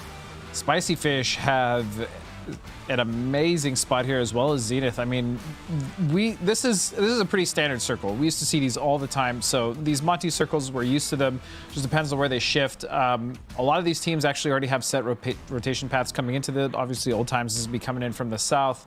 You have Gas Cans that may be trying to sneak in towards the north. STK is obviously probably going to walk in from Hacienda. But yeah, this is a fairly standard circle, Clover. Unfortunately, was really hoping for something kind of nutty, but yeah, not in the last game this week at least. Well, I'm curious as well to see. I mean, we talked about Gas Cans. Gas Cans like to hang back a little bit on circles like this and kind of come into the south. Given where we know most of the teams are, where the circle is popped, it would almost make sense that the cleanest, safest, stay away from everybody rotation would be to go to the north, given where the circle's gone, where we know everybody tends to land. And so I'm curious to see if the Gas Cans kind of stick true to what we've been seeing them play that south, or if they're going to shake things up a bit for this match. Well, I also think that Honey Badger's pretty smart. So he's going to realize that the plane path was, although it was central, it was favored heavily towards the south, right? So the north is probably going to be fairly open, especially, again, paying attention to that plane path. They should know that the opposition up north is much less than it would be down south. Now, that being said, sure, we may see, as you said, Gas Cans kind of fall to their default. Is it going to work? We'll have to see. Ultimately, I think every team pretty much has a set way of how they want to play this circle. Maybe the LATAM teams, because of the way that they've shifted off their normal drop spots coming into this event, may not. But I think as far as the North American teams, we're not going to see too many crazy things.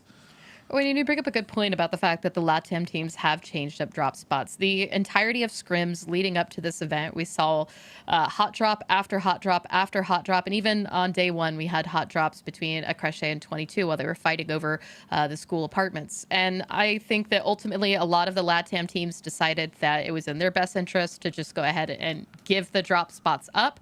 I believe it was Cameron that said 7 teams gave up their drop spots of the 8 leading into this event. And that does kind of change things a bit. You're not as familiar with the rotations. You might not be familiar with some of the teams in the area, and that goes for NA as well. NA might not be used to LATAM teams and the way that they rotate. We often talk about how vivacious and wild LATAM could be with the way they rotate into zones. I like that word. Sorry, I didn't mean to cut you off there, but they are quite vivacious. They're a very rowdy bunch, the Latin Americans. They're very scrappy. Obviously, we know that. Sometimes it works for them, sometimes it doesn't. We'll have to see. Meanwhile, Luke and Alo are just hoofing it on foot towards this compound here just north of Hacienda as we start to see some of the teams rotating in from certain directions. Obviously, Old Time still taking their time in the south. In check, I do like this. They're taking more of a western approach. And then Acreche actually just sending it kind of straight towards Monty. You know, I like where they've sent it. Like Akreshe getting about as center as possible. I think if this team can make it a bit halfway through, maybe we good center position till phase 3 or 4, we could see them play the game that we've really been hoping to see out of it. Right now, some pressure coming out from Finna onto Zenith as they drive a bit close here to Dodge. Dodge have a very interesting split here. We've got Finna alongside Hello Senpai, and then you've got 2 more players in El Pozo, you know, Lampalot and Hikerman, kind of on the opposite side of this. So if Dodge were to regroup, they're going to have to go through Zenith to do so. Well, it's not even really Zenith that's the problem. The road that they'd want to go on is obviously leading straight into Wait a second. Tiggleton may potentially find Kai Shen here. He's going to be pushing forward. Nah, he's gone. Anyways, back to my point. Kreshe. You know, and there you go. Kishin right now working with the rest of the team to continue moving on just a bit, give themselves some distance between Sonics. And I like these warehouses, but I'm also so weary of these warehouses because depending on which warehouse it is, you've got a lot of open angles. That's true. It can be hard for a full squad, I think, to hold some of these positions. That one, luckily, is not bad because the back is actually facing the most dangerous area, which is where most of the cover for the warehouses is. So that compound, I think that warehouse is fine, but I agree. There are certain, especially like Crater Fields, those warehouses, when they're the only playable areas, are just awful because it's completely open and there's really not that much cover. But Crash ultimately should be good there. And then also going back to that split real quick, as we see Sonics here setting up just to the east still of Akreshe. Dodge is going to have an interesting way of regrouping and consolidating because, as you said, they're not only cut off by Zenith, but as well as Spicy Fish. And 303 is... Ooh. Gotta be careful, Clover. Yeah, you do. I mean, you can see all the shots that are range right now towards 303, and I believe it actually is shots from the rest of Akreshe. So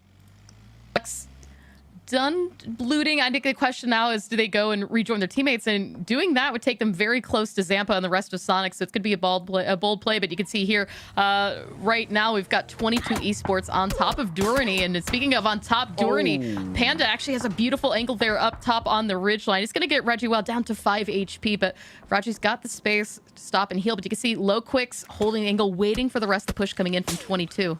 And I like that 22 Esports is definitely wasting no time at all to get aggressive here. I'm curious if they know that this is a split by one of the teams here. Obviously, it's Durrani. I don't know if they exactly know that. They haven't necessarily gotten a knock. I'm actually curious if they even saw LaQuicks. Apologies for butchering his name, but here comes Rogi. What's the play? How patient do they want to be here? And is Durrani going to try to either get Lock out of there, or are they going to just kind of see what 22 does here? This is a dangerous proposition for this team. And we can see as well, I mean, look at the map view right there. 22 and Durrani are just about as center as you can really hope to get with one of these Miramar circles. Now, Miramar phase 2 oftentimes can be a very hard shift, so it could potentially pull away from here, but odds are they're going to have plenty of time through this phase, through the next phase to take this fight out. So the big issue is going to be if this takes so long that Oath, that gas cans, that shoot to kill, teams that are continuing to move in this direction could potentially collapse down onto them. And we can see it's just a bit of across the street, across the way fighting from some of these teams, working down some damage, trying to you know, hey, claim some territory, claim some lands, and wait for that phase 2. I don't think we're going to see too much aggression from any teams until we get that phase 2 circle. Yeah, I don't think we're going to see a push here as well. I'm pretty sure Durrani is just content to sit here and wait and see what happens. And meanwhile, looking at the north side, it looks like SDK. Oh, wait a second. Oh, I thought they were going to get in the car to leave. But SDK, fantastic observers. Look at that. They're just right on it. You love to see it. Yeah, they're actually, I love what they've done here. They've taken the time, rotated to the north, and as I said, the plane position was rather south coming off that drop. So they know that the north should be relatively clean. A lot of teams like to center up, specifically in these Monty circles. And so realistically, they're going to have all this room and all this information to play with as we see 2 members of Durrani getting knocked. A bit of a long-distance trade there from Capitan. We saw Mini 14s actually across the board between both of them. You see Rajiwell still with the Mini 14 of their own, waiting if any reses or support come out there for Capitan, try to catch a second one. But now, as we talked about, that this fight could potentially take too long, allow Oath a chance to walk up, and that's exactly what's happening right now. Is Kickstart at range, taking shots as well with the Mini. Now, I'm excited to see more Mini into play. Mini did get the buff in the 11.1 patch. That's what we're seeing here, and so far in this event, Godspeed, I did look it up. The Mini 14 is the second highest gun right now in terms of the weight used. I mean, the barrel has actually fallen down to 4th place. People are using the M4 over the barrel again. How the mighty have fallen. Meanwhile, the Mini, okay, the Mini was already really ridiculous, and now it's just, yeah, it's really nuts. I mean, that gun is so good, obviously, for long distance. There's the shift, and STK find themselves dead center. That's a hard shift. I mean, we said that no team was really going to make a move until phase 2, and this is why. But see, because this circle just cuts so many people out right now. That's true, but this is also what I love about what STK just did there. They could have tried to potentially center up or get a little closer, but what they actually did was they went north, got themselves in a position where they could get a lot of information and be ready to rotate if the circle shifted before it actually shifted. They just happened to be in a good spot for where the circle currently went. So really love that from STK. And meanwhile, Crush and looks like Spicy Fish are actually going to fight it out here. Looks like Spicy Fish did lose Keenan in this crash, but luckily Spicy Fish were also able to trade that out just a bit. We could see a bit of knocks and some damage, but Sharpshot right now trying to keep alive as he waits for the rest of his team coming down from the ridgeline to lend a hand. 2 members of Akreshai still knocked, and that Molotov might be good. It looks like it just barely catching onto Sparking, but VizKing is going to spot out Sharpshot, get some damage onto this. And that nade actually did work. So VizKing's knocked. That's 3 members of Akreshai down, and just in time, here comes Raw for backup. Ooh, that Brazilian barbecue is delicious. Unfortunately, it is Akreshai that's the one being barbecued now. As Sharpshot, only 1 member has actually been lost. And look at this angle! So much damage potentially coming out. Flashes, what are the utility? He has nades as well. Oh, this is a dire situation for Akreshai. Sharpshot just waiting to see if any other member peeked on top of the ridgeline there. We see Kishin actually is behind the RV trying to stay up, but doesn't matter. Ross spots him out, gets the knock. Quick flush coming out from this as well, and just in time because we can start to see Zenith getting some information if this is a fight they want to crash just yet. But now more throwables coming out from Spicy Fish as they try to take down the last member of Akreshai. That is Sparking. And man, Akreshai just game after game, they find themselves in these rough situations, and it's rough to watch. You know, as all of us, I feel like loved watching Sparking play in PGIS, and now to see him with his new team, we all had high hopes, but this has not been the tournament for them so far. Can Sparking do something about this? That's the real question. It's 3-on-1. I mean, I definitely wouldn't put it past him. I guess he did something about himself. Sparking actually gets taken out there with a nade in his own hand just to Spicy Fish get the damage into him. 4 kills for them, but they did lose Keenan. Meanwhile, in Monte, Sonics taking the push right now onto Enrage. We can see Gubin is a bit low, but hasn't been knocked just yet. But all of Sonics trying to hold the high ground as they really push Enrage out into a corner. They've got plenty of throwables left to work on this fight. As we can see Shrimzy now first up the stairs. Oh, nice. Switch into a Molotov. Great way to get the door. He actually catches 2 on fire here. Pulls back down to 35 HP. Tiggleton now leading the charge, waiting for one more peek, though. H1 does get spotted out by Rizola. We can see Molotov coming out for Gubin as well. It actually is going to land on Tiggleton, and that's going to push him back, but Shrimzy ready to take the push back up to them as well. So this fight can go on for some time here on the edge, but oh, look at that nade by Shrimzy. Shrimzy gonna find a beautiful nade indeed, and now it's really just down to Sonics methodically clearing each room, taking their time. That's gonna be a knock coming out from Shrims. And that is it for Enrage. Wow, well played to Sonics. Textbook clearing on that building, by the way, textbook. Very well done. You know, I'm taking notes because these are the buildings that You I should. struggle with myself those- when I play in PUBG. Oh, so. look at this shift. I didn't even notice. Oh, that's so great for STK. And I mean, STK had a And split Zenith. here. We see And they've got Dodge. 2 still in Pozo, and I think that they can keep the 2 there for a bit, but you got to be a bit mindful right now of old times that both Alo has taken shots with. And in fact, I think the best way to wrap for the rest of the members with Luke 12 and Alo is to take care of old times, because otherwise you're not really going to be able to get through this position. So that said, I mean, when the Pozo fields are this prominently into play this early on, I always get a little bit nervous, Godspeed. Pozo Fields, we've unfortunately had a lot of endings there, and it is rough for all the teams involved. There's just no cover there. And if you're not in one of those kind of like hay barrel areas where there's a very small amount of cover, you're pretty much either using a few locks or just whatever terrain you have at your disposal in smoke grenades. So hoping it doesn't go to Pozo Fields, just because those games are kind of a mess, but at the same time I kind of do. And I really want to know actually how Dodge was able to consolidate those other 2 members. Because they got there, Clover. They're 4 up in their position.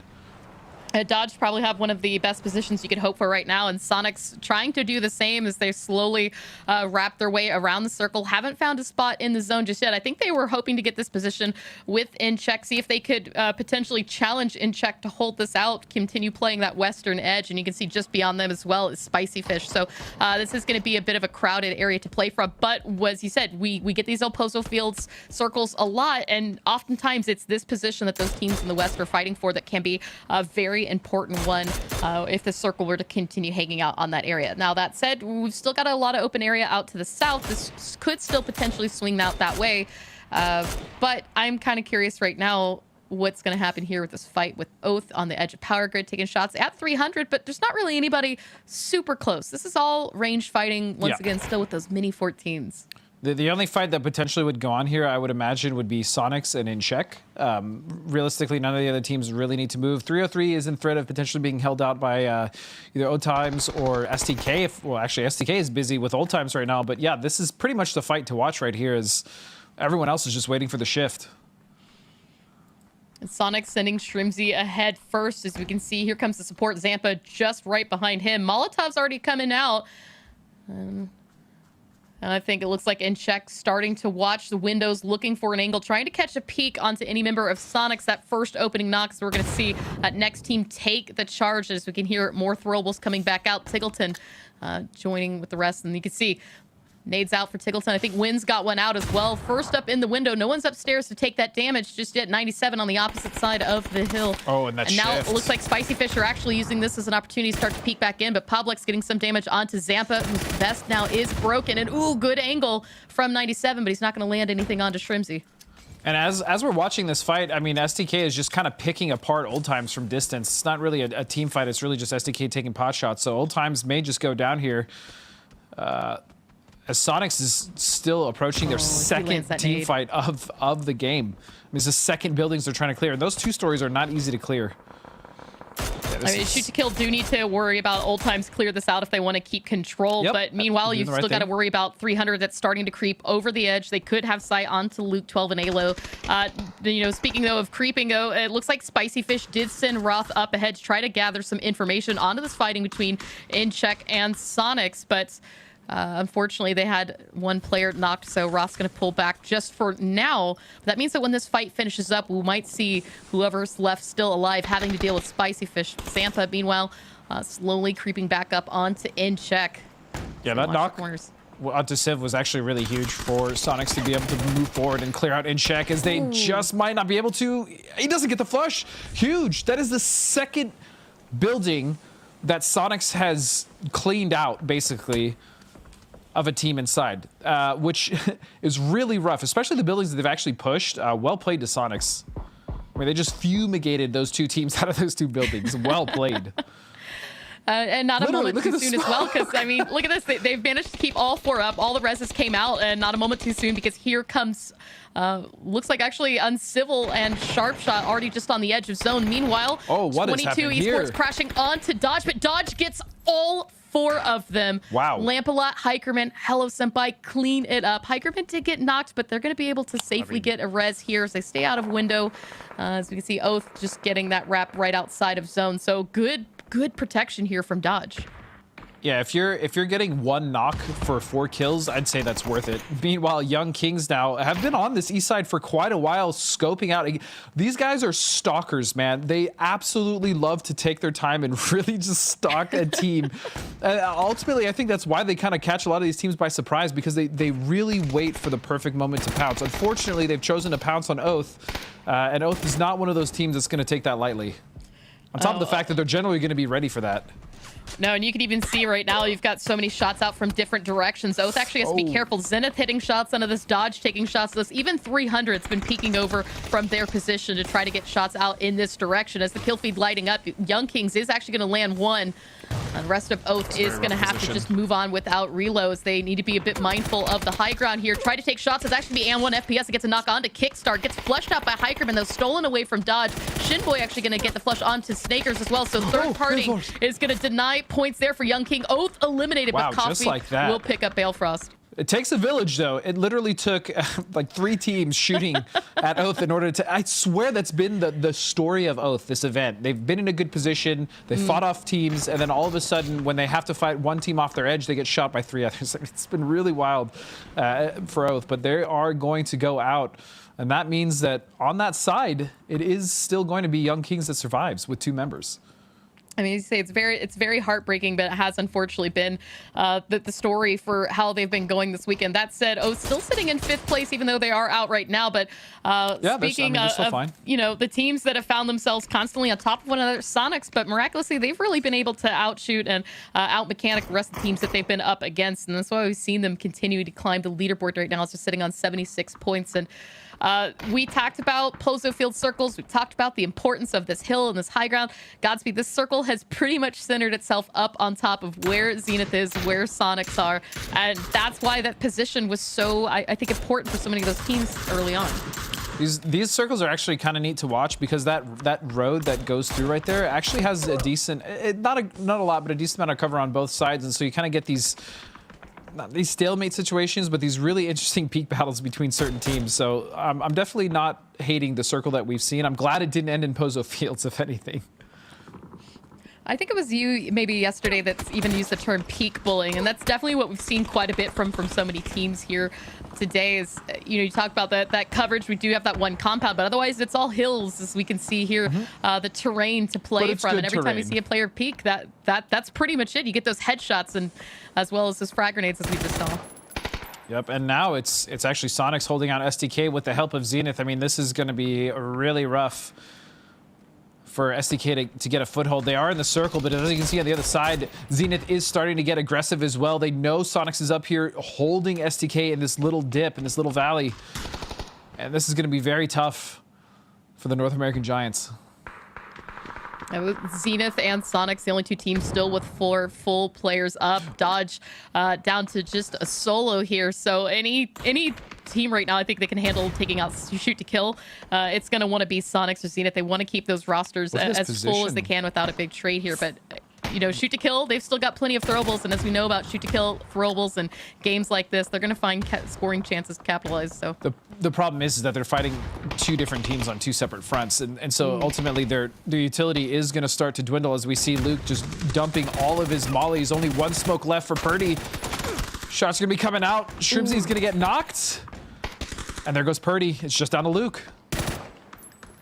A really rough situation for Luke. We can see he continued to taking those looks over at Zenith's compa and making sure that he's not overly visible, as Luke, along with Vegas, have pushed up to try to see what's going on with this fight and what they can pick out from the edge. But as Zampa right now working on getting that res onto Shrimzy, there's nowhere for Luke to really go, as we can see as well. He's really just got 4 smokes, no other throwables to play from. Damage out coming from Zampa, as he has been rezzed. And the M4 back out once again for Luke, as he tries to get close range shots. But look at this, Maluk, Vegas, they are just closing in on him. Yeah, Luke is just desperately trying to find somewhere to go. He's getting shot at every which angle. And look, at this point, even if Luke went out, SDK still with a really solid game. They'd be going out in 6 with at least 7 kills. So again, the consistency for SDK, I'm not worried about them at all. Whatever happens to Luke at this point is bonus, especially if he can get a kill or 2. Sharp shot gonna get knocked by Shinboy. Okay, so shifting focus now. It's just 1 member of Spicy Fish left, actually. It looks like Sonics actually turned their attention down to the south. They were thinking forward and ahead where they want to take their next rotation. That next rotation takes them right into the midst of Spicy Fish as Tickleton does pick up Roth. We can see it drive by successfully flushed out now as Sharpshot and Civ that have been doing so much fighting in this building have to do fighting yet again as the push coming in. Zampa now up on the roof, but still need to be a little bit mindful of the ridgeline. Luke 12 not yet dead. Neither Zenith nor Sonics have taken care of him just yet, though H-Win was hanging back just a bit to try to keep an eye out on Luke 12. But meanwhile, we can see good shots out from Zampa. Oh, gets the knock onto Civ. Zampa was so thirsty for that knock. He did find it, and that's going to be Spicy Fish going out in 6. But again, it's been a much better day so far yesterday as well as the start of today. So Spicy Fish definitely looking alive and like the team we thought they would be, currently sitting in 4th. Luke is still alive, by the way.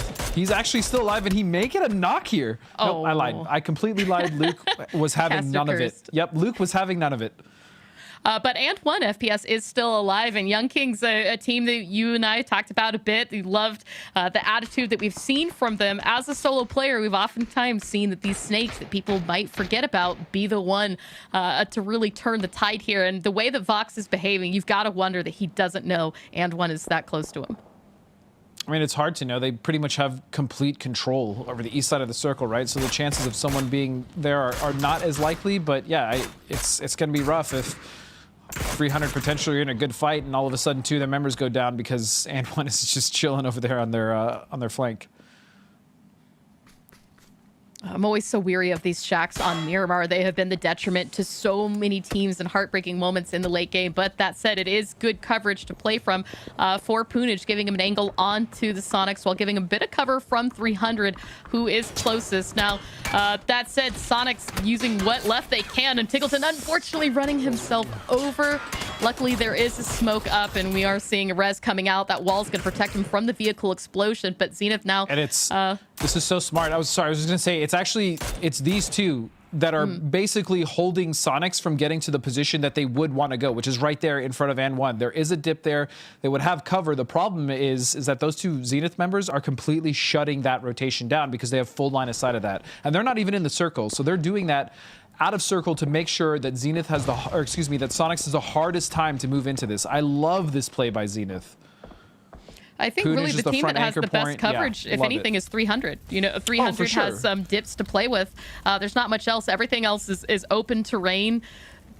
There's really, I mean, the hard cover, the vehicles that Sonics have, I think are going to be probably the best thing that they can use going forward. Even though they've got damaged tires, damaged vehicles, they just need to get it just close enough in zone that they can keep that cover going forward. They just need to survive. They just need to wait out Zenith. Zenith is literally the only reason why Sonics has not moved forward already and gotten a better position, because they just cannot. And so once the circle starts to close, okay, here comes the first send. And he's going to survive. Zamp is good. Oh, and 1 down to 2 HP, but we see that first aid kit come back out as he's still up alive. But that does mean that at this point, everybody knows exactly where he is. Exactly. I'm not sure that was necessary. I mean, he showed his hand really early, and on top of that, he didn't even get a knock for it. We can see now as well Sonics gearing up for the last of this circle. They've got themselves in. There's a good ridge line to play from, a bit of cover. We see the smokes back out. The question, of course, is going to be, where does phase 8 go? If this hard shifts in any direction, it is going to hurt pretty much any teams. In fact, if it centers up, it's going to hurt the teams, because right now just about everybody except for Zenith is playing the edge here.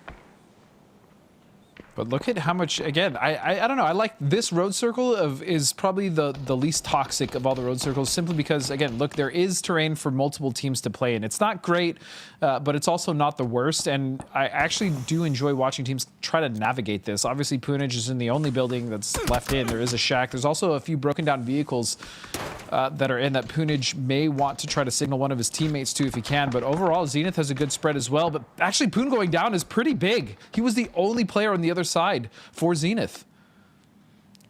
Never mind. That shift completely nullified everything that I said. Nope, that shift just gave it to Zenith. Redact. Prior to that shift, though, that definitely was a big good breathing room for 300 to give them the space that they would have needed to play from. But it's also going to make, I think, this next rotation come a little bit easier for 300. They still have their slight ridge line along the road that they can play from. It is in the zone, but you've got to worry about Young Kings and Sonics out to the south before you can play from that place comfortably.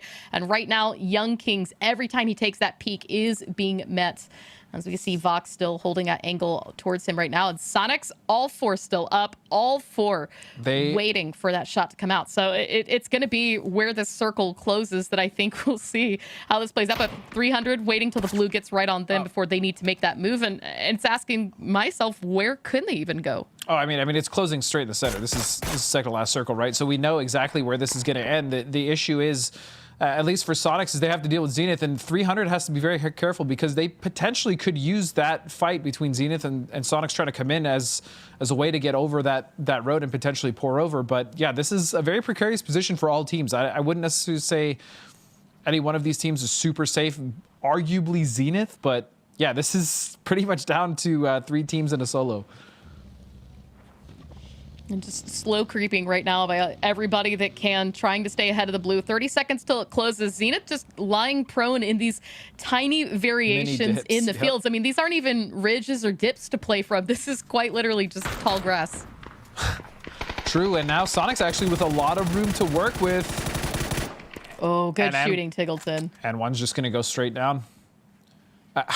I'm just not sure if maybe waiting was a better play for him. It's hard to tell. He showed his hand so early, and now Zampa is going to find another knock onto Vegas, and Huin's actually going to knock to the blue.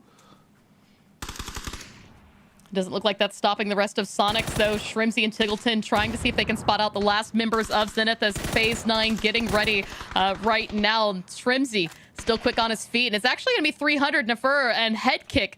I get the flush onto Win, a knock onto Zampa, and that's still 2 up for Sonics.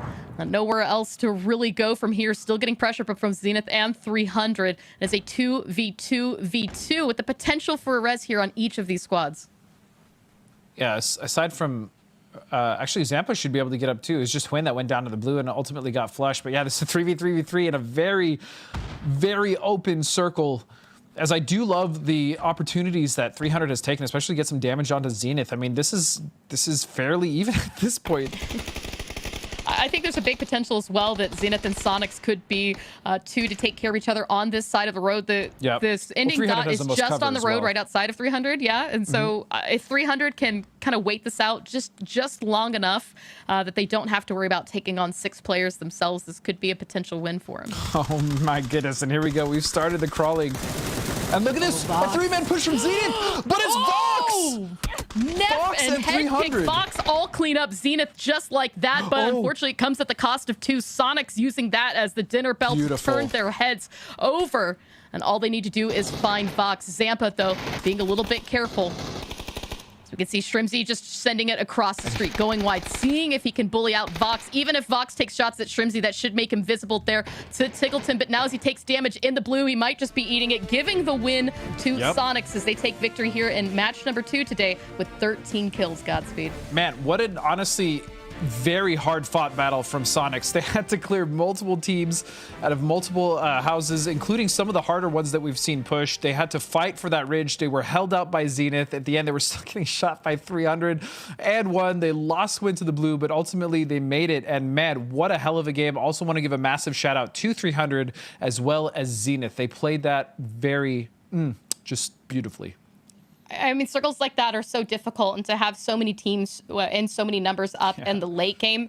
I mean, the whole time we were commenting, there's nowhere to hide. There's just slight variations in dips and structures, and so to see 3 up for 300, 3 up for Zenith, 3 up to Sonics, I mean, that takes just such a skill to play there. And credit as well to And1 FPS. Like you said, I do feel he showed his hand a little bit early, as did you, that unfortunately there might have been more he could have done at the end. But at the same time, you want to give him credit because he was trying to make something. Of course, I mean, it's tough to make that call while we're sitting here, right? Oh, he showed his hand too early. Maybe he was spotted and we didn't see it. You know, there's a lot of things that could have gone into that. But regardless, yeah, he was able to snake in at least a fourth for his team. Young Kings, again, a team that I really like watching. So props to them. But overall, I mean, this is a really, really crazy game. We also saw SDK go out a little early. I believe they went out in 7th.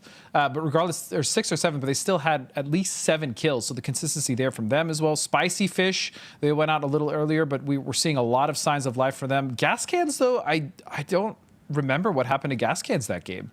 Yeah, I don't really Maybe either, we'll but see. this is a perfect opportunity to take a look at our highlights. Remember that early fighting between 22 and Durrani, 2 teams that we've been kind of keeping an eye on out of the LATAM region here for the Miramar. But Spicy Fish, you talked about seeing them wake up. Unfortunately, it was against a Cresce, the team that we've really been asking to see more of. Yeah, Cresce, again, it's been a struggle for them. And here's this first fight, first of all, that we saw Sonics clear out and rage from this 2-story here with this little balk. And after this, it was another crash, and then after that, it was another crash. Yeah, that was crazy. If you want to know how to clear out a building, this is definitely a textbook game. You watch the Sonics to find out how to do that. I've really been enjoying the Sonics that we've seen as well. I think that in the previous, we've often known them as a team that's going to sit center, play center, score out in the center. And lately, it's been a team that's looking on the edge, playing the edge, Yeah, they've been more rotating, diverse. wrapping in the edge. And I'm For sure. liking it.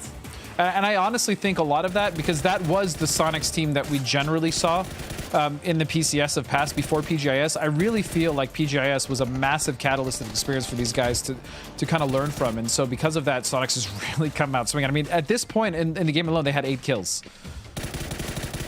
And of course, one more time and 1 FPS, all the work that he did. This is the showing of cards a little bit early on that we said, but you know, if you get yourself a kill, you get yourself something out of it. Not This really was entirely crazy. lost, but this play right here between 300, we were seeing shoots coming out from Vox, but Nefer and Headkick just behind him, helping clear up. But unfortunately for them, because they were standing up just a little bit taller, that's where we saw the fighting come out from Sonics fighting those 2 knocks. And giving it up to the blue zone. We don't see that as often in the late game, but nonetheless, well played by all those teams. And right there at the top of the match standings, Sonics with 23 points. Gatsby, what do you see when you look at this?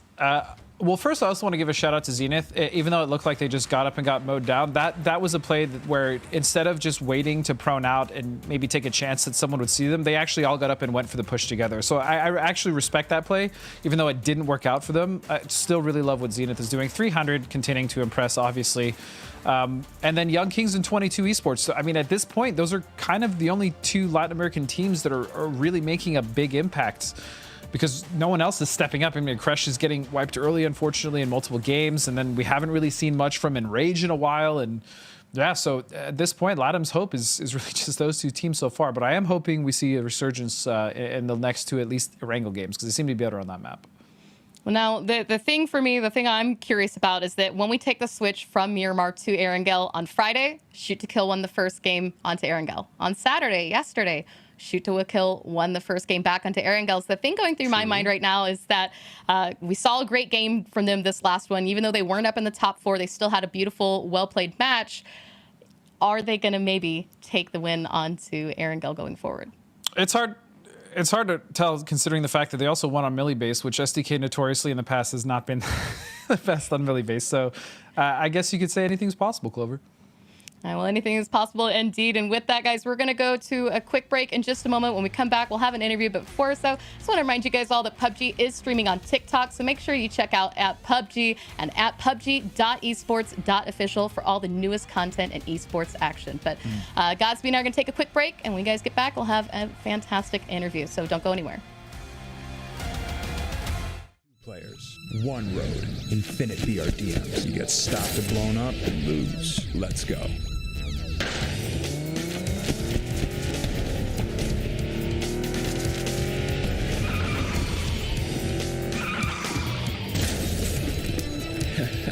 Let's see what you got. My turn.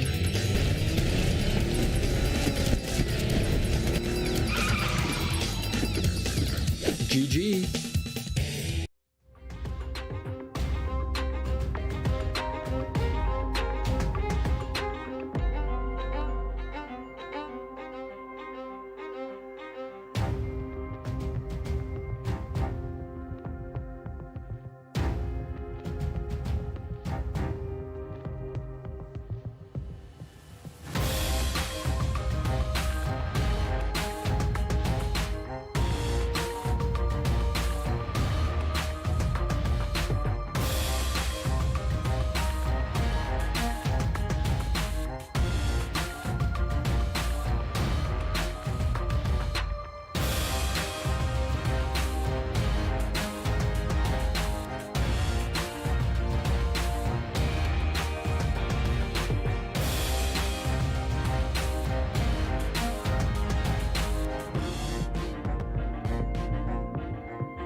Hello, everybody. We are back once again after that Game 2 performance. We are done on Miramar. No more Miramar for us.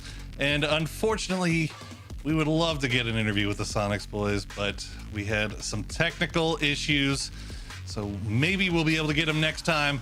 But that is a big victory for those same aforementioned Sonics, but a weird, crazy, wild end game there, Matrim, as we see our leaderboard here.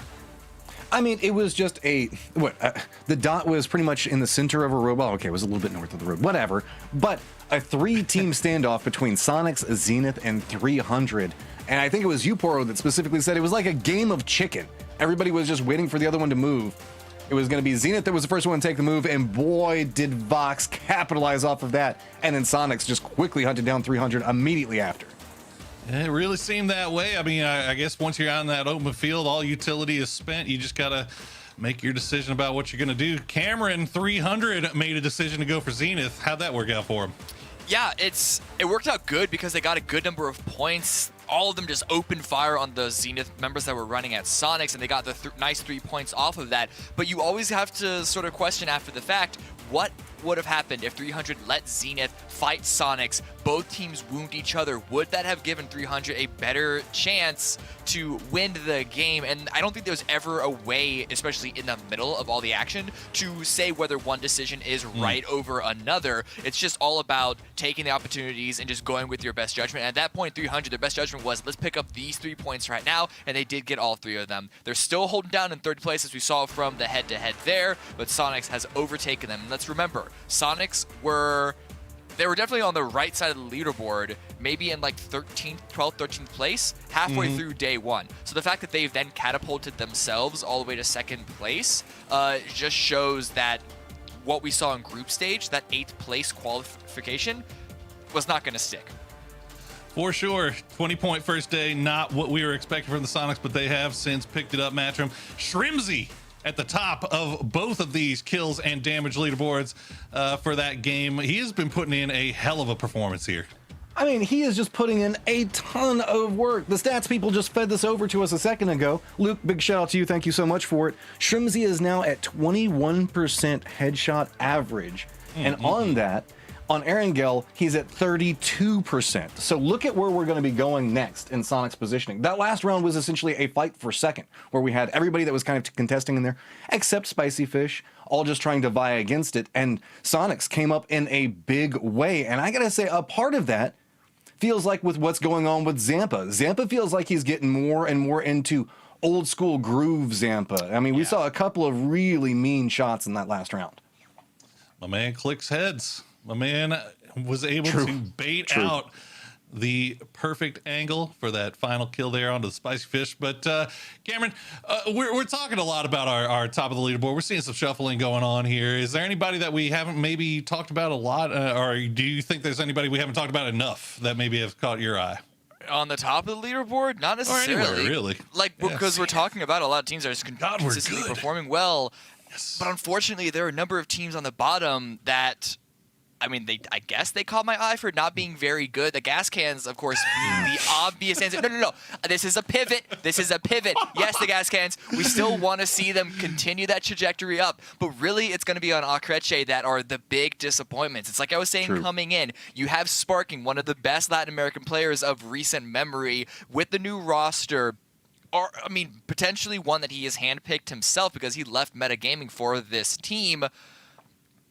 But they're just not there, and neither is Sparking. This is my big concern. Putting him on the IGL position, he now has the lowest kills of his entire team. When Sparking has the lowest kills, something is wrong. Yeah, man. I mean, you want your superstar fraggers to be able to go out there and do their superstar fragging thing and match them. So far today, it's been kind of slow starts here from 300 and Zenith as well that are sitting up there at the top of the leaderboard. Anything you've kind of noticed about them? Are they just getting kind of lost in the shuffle here? Well, I mean, they just made it into the top 3 in the last round. It's just they're doing it in so much more of a quiet fashion than they were earlier. Like whenever we see Zenith, sometimes they'll have those explosive games, but sometimes also And this isn't meant to be a disrespect to Zenith in any form and fashion. Your eye just sometimes gets drawn to the action that's happening elsewhere whenever we're looking at what's going on with Zenith. Because a lot of the times they lean into safer positionings, and they do manage to make it in the late game. And 300 as well in these positions.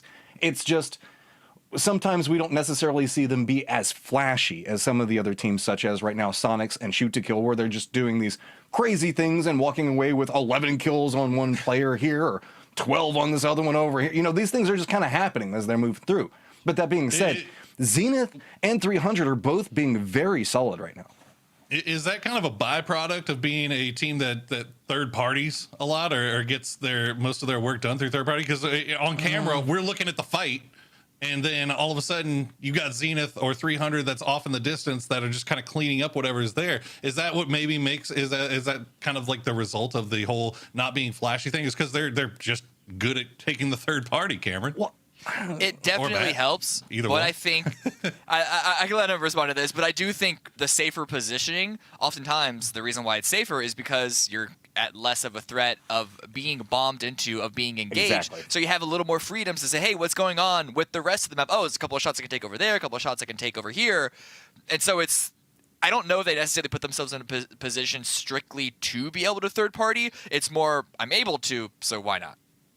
To follow up onto that, if you control the area around you, you don't have to be as flashy. And I feel like that's kind of what's going on with both of these teams. Nobody's really opting into charging into their direction because they have good control over it, which does lead sometimes to lower kill counts. There you go. Well, again, we touched on the fact we are now done with Miramar. We're moving over to Erangel. Yesterday, we had 2 back-to-back military island circles on Erangel. Matt, are we expecting the same thing today, or do we think we maybe calm down a little bit? And if so, who do we think might benefit the most from having things calm down a little bit? I always want the bad circles. You know that about me. I want it. Mathematically, are we going to get it? Nah, probably not. Probably not. Well, Cameron, who do you think would benefit the most from having things kind of calm down and normalize here a little bit? Literally everyone. Aside from gas cans, but they didn't even do well on it either. Didn't really benefit from having 2 military circles, did they? Yeah, they didn't really favor either. So everyone then. Well, there you go. Well, we get to find out now because we are going to throw you into game number 3 with our casters, Clover and Godspeed. Guys, take it away.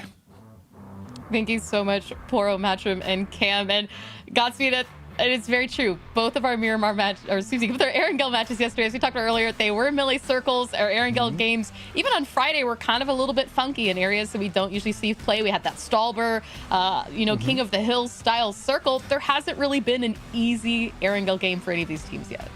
No, there hasn't, and honestly, that's what I prefer to watch. It's really toxic towards the players because I know what that feels like, but at the same time, for instance, like that Southwest melee circle was just chef's kiss. You know what I mean? Like, you'd love to see those really pain circles for these teams because ultimately those are the circles that these guys are going to adapt on, and we see those crazy plays. So sucks for the players. We've said that many, many times in the past, but love to see it. Let's see if we can get one of those. Hopefully, maybe. I'm not sure. But also to comment on the discussion that Desk was having. I mean, I agree with Cammy.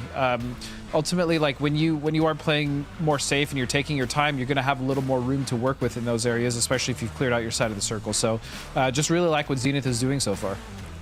Yeah, and Zenith, Oath, 2 teams that have had some kind of mixed results on Erangel thus far, in part because of those circles. The 2 teams that we've talked about repeatedly been the ones that have found themselves pinched on the edge. In fact, it was kind of the story of Oath last game. I took a quick look at the stats. I wanted to see who was killing, who's really grinding out points. And a lot of that's been coming from Shoot to Kill from Sonics. But, I do want to give some credit to some of these teams that I think could potentially take this. And already as well, in the beginning, we've got a hot drop yet again. Spicy Fish and Durrani fighting over vehicles on Sosnovka Island. I think they read that flight path and thought this might be Millie. Oh, you got to run, boys. You have got to. Oh, never mind. I thought for a second Durrani might actually chase. He might have been able to. They might have been able to maybe get one knock. But yeah, it's also smart to just get the vehicle and get the hell out of there. Spicy Fish is probably not one of the teams you want to poke, and this circle is a decent amount of water. Somewhat difficult for the players. We like to see. Sounds so awful right now. If past me could hear future me right now, it would be awful. He would hate me. Oh yeah, I feel like at some point there's some kind of karma, but I really, it's cast or curse, right? We're excited for it, we're wanting it, but also the circle meta has changed just a little bit, right? We've got the water ratio off just a bit, but I think that also spices things up, right? We don't have the same circles that teams are used to seeing. We're not seeing those same rotations. Things aren't becoming as predictable, and that's really been making this game so much more fun to see. But as you pointed out, that is a lot of water into play. We do have Everest up there in the corner. It's on the edge, so with the exception of maybe some early scouting, I don't expect to see too many teams playing from that high ground. What I do anticipate to see is quite a lot of teams try to vie for that hillside right there on the western highway. I think as well we're probably going to see a couple teams kind of vie for some of those positions in or around Quarry as well as Hospital. The issue with these circles specifically as well with teams rotating in is the fact that the north and kind of like the southeast edge of this get really, really congested really quickly, especially with the hard shifts are obviously difficult enough, but with this circle as well, because of how much water is in, because of the fact that the coast is also in play and the coast isn't really all that playable at times. The hard shifts on this specific side of the map on the west coast are I would say, a little more brutal than normal, especially with some of the terrain. It's not necessarily the most conducive to rotate either. You have the swamp there in the middle of the map. There's a lot going on for this one. And Gascan's actually sneaking you're really close here to the spiciest of fish. I'm liking this. Gas cans actually pretty quick to loot up. You can see they've got themselves with DMRs, sniper rifles, ARs. Good, in the middle stuff. of the road. I mean, hey, if it works, and if you're gas cans, you definitely want to be working on spicy fish. But I'm saying this again. I mean, this NA on NA action early on, it's got to stop at some point. But Oldest quick to take shots on the members of spicy fish just as he gets in the car. Will find a knock onto Unciv. Gets Keenan down just a tiny bit to about 80 HP, but it's going to pull back, nade in hand, and try to keep the pressure before the push comes out from the rest of spicy fish. And we talked about we were missing some of the aggression that we've seen from gas cans in the past, and this is exactly what we like to see. Nikos! Oh, 1 HP sharp shots. AKM coming back out into play. That knock onto Oldest gives him just enough time to try to get this revs, but you can see Roth immediately getting a knock onto Nikos. Not a lot of time here. Actually finds a second knock here as Adam tries to drive up. Selfish, meanwhile, also falls out. Wow, And that's it. Guadalajara gas cans out in 16th. Sorry, Desk. Sorry, guys. I know we just talked about what we wanted to see from this roster, but I think that Miramar game was the exception right now. They actually had the advantage. Sharp was at 1 HP. He was holding the res. There was damage all over Spicy Fish, and realistically, after a knock was traded out to gas cans, I don't really know if they needed to drive in that aggressively going for a drive-by. They could have taken their time, and man, that is unfortunate. Amazing shots coming out of Roth. What a save for Spicy Fish. Yeah, really going to be able to recover and stay 4 up as well. You can see Spicy Fish currently in 4th place with 79 points, but now there were 3 teams on Millie. Now there's only 2. But they do need to start working towards getting in the zone. We can see as well Young Kings driving through 300, potentially I think maybe wanting to vie for that compound. This high ground area right here on the forest is an area we'll oftentimes see action in the mid to late game. Early on I think might not be a place to put down just yet. I think they were probably scouting that Wizard Tower potentially. It's a very popular oh, actually no, they have God Compound, excuse me. They have this really, really good priority compound here. It's Old Tempo. This is, I believe, where Dre used to loot, actually. Shout outs to Old Tempo Storm. But yeah, this is an incredible content, especially in the circle, and it looks like they don't need that Wizard Tower just to the east. They're gonna go straight in. I mean, you're right. God Compound, right? That is probably one of the best compounds for a zone like this. Gatka still open, as we can see. Sonic's keeping north of it. Looked like 303 actually had a member just to the ice creams northeast of Gatka, but Sonic's going to keep wrapping, trying to get themselves a little bit closer to center zone. And meanwhile, here we go. Young Kings continuing to set up, and one actually staying just far enough away out of that compound, but I'm not sure if he heard SDK creep up on him. Looks like he did. Shots actually out from Purdy Curdy. That is not where you want to be right now. I know that he might just get in his buggy and try to dip out. If he can even do that safely, I think he might actually just run back. And this swamp is also a notoriously difficult place to fight in. There's so many different angles. Not only you can get shot up straight or behind, but as well as just pouring over these hills. It is in a dip, and there's a lot of utility nades specifically become very dangerous, especially around those single yellows. that we saw SDK set up by. I mean, SDK and Throwables is their more iconic duo. I think the meme, it's not even a tired meme because it just continues to be true. Yeah, it's just, well, it's funny too because I remember a lot of us got really frustrated playing against SDK because at the time, not a lot of players in North America were using utility, especially the way that they were. And yeah, we called them nade to kill, and we got really frustrated. We said just W key them because they'll just have nade out and we'll kill them. But ultimately, I mean, look at where they are now. Look where the meta has evolved. Look how important utility is now compared to just throwing a few smokes back in the day. So, I mean, props to SDK for noticing that very early on. And another meta as well that we really see the resurgence of has been the drive-by meta. Didn't go so well for the gas cans earlier this match, but we see Lamp a lot right now driving ahead of the rest of Dodge as they look for a place to set down. 22 Esports, meanwhile, has found a place that they've decided to call home. Unfortunately for them, it is a swamp shared by Shoot to Kill, and it's a similar story for Shrek. I don't think they want to share. No, I don't believe they want to share this at all. And 22 Esports, a team that we've definitely been wanting to... Oh! Alo. No. That was...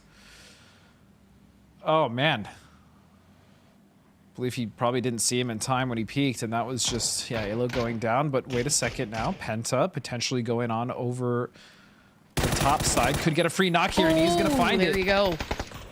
Oh, that was so close to a second knock because he saw him get damaged right there into Hayes 10. Luckily, though, Pretty Curdy just behind him here.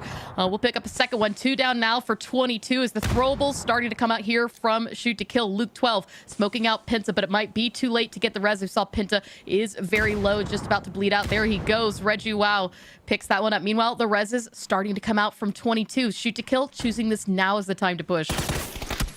Love it. Even with a member down, they've gotten so aggressive here. They found the knock. Another knock coming out from Pretty. He's going to find one. He's going to find two. Ooh.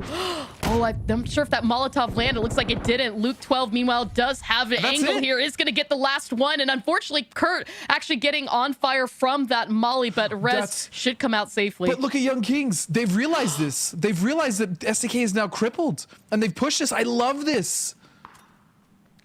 Ooh, switching to a Molotov. This is the time to throw it. He's got to act now. Wrong building. Unfortunately, it looks like Young Kings had the wrong information. Think that STK is in the closer compound. Additionally from this, we can see Zampa creeping in the area. So Young Kings now engaging in this fight. You're going to want to act quickly before they themselves find a third party here. But we could see K9 pulling back. I think this might be the smart play. Yeah, no, for sure. They went in. They noticed that STK went in a fight. They wanted to see if they can get a quick pick. Obviously, they didn't know which house they were in. It was hard to tell from that distance. But yeah, and then they decided, look, it's not worth, and they backed off. Again, the decision making and overall macro from Young Kings, I like a lot. It just comes down to, I believe, little individual mistakes that they make over their team fights. But I like that team a lot. Watching them is very entertaining. Yeah, I mean, had they had the information that Shoot to Kill was in fact in the farther buildings, that nade could have been the make or break for them there. But you could even see just before we pulled away, Cresce actually was putting some pressure onto them, taking shots, pushing them back in their compound. Now the circle is going to shift. Normal shift. Yeah, this is good though. I mean, yes, there's still plenty of water into play, but for the most part, teams fairly well centered up the compound. The issue with this circle is going to come from all those teams that are going to be cluttered amongst the south. You've got Dodge, Zenith, 300, Durny, and Spicy Fish all right there. Big South vibes. I mean, a lot of those teams are going to have to come in. I also want to point out as well, just real quick for Young Kings, is the presence of mind also leave 2 in the compound where they made that push. Again, just really great decision making from those guys. Meanwhile, Durny is starting to rotate in on the southeast side as we also see 300 now. And these guys are going to be driving somewhat close here to that compound we're talking about that Young Kings are in. And Durny is actually just going to hold, they're just going to hold fast there. But where's 300 going? They are going to be driving between 2 teams, obviously in check in that Wizard Tower. And it looks like Old Times is actually going to lose 1, potentially 2 here if Win can hit the shot. Good leading from Win. It's gotten some damage, but looks like just missed that opportunity. And you can see just coming up the ridge line as well, 300 cresting as they try to take on what was left of Old Times. Meanwhile, 300 actually did manage to successfully avoid in check. That's going to take him just a bit close to Shoot to Kill as they crash just where we saw that fighting happen a moment ago. And luckily, Luke 12, Pretty Curdy had actually pushed back onto the other side. That's where we saw Alo go down before. That's still plenty of utility to work with, even across the swamp.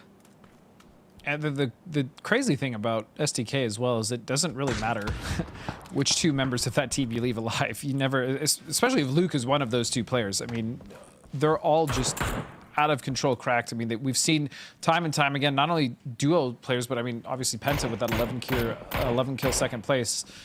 You never want to leave STK on the field, regardless of how many members are left up. And right now, 300, though, is definitely a team that I would imagine has the capability of wiping them clean. We'll see. I mean, coming out of day one, 300 had such a strong showing, and we were asking ourselves, was this a fluke, or is this team going to hold it? Going on to day two, same thing, right? We saw them really put down, continue that climb up to third place, and now as we're into day three, I really think that this is a roster that has figured out the NA meta, and I think that they could potentially be here to stay. The question, of course, comes from Spicy Fish right now in fourth place. They've definitely had a little bit of a slow start to things, but I'm liking what I'm seeing from them thus far. Yeah, slow start for sure, but I mean, at this point, I don't even know if we even need to talk about it anymore. They've just proven that they are very much consistent, and they're doing well. They're actually just, I'm not even saying they're doing okay or yeah, they recovered. No, they're doing well, Spicy Fish, over the course of the last 2 days. So glad to see them continue that. Dodge is a weird team for me right now because they're one of those teams that either start really hot or they just immediately kind of bounce off. I think we've talked, especially through the group stages, about the performance for this team, talking about the communication, the way teamwork, the way that they've really been able to stay together, make smart plays.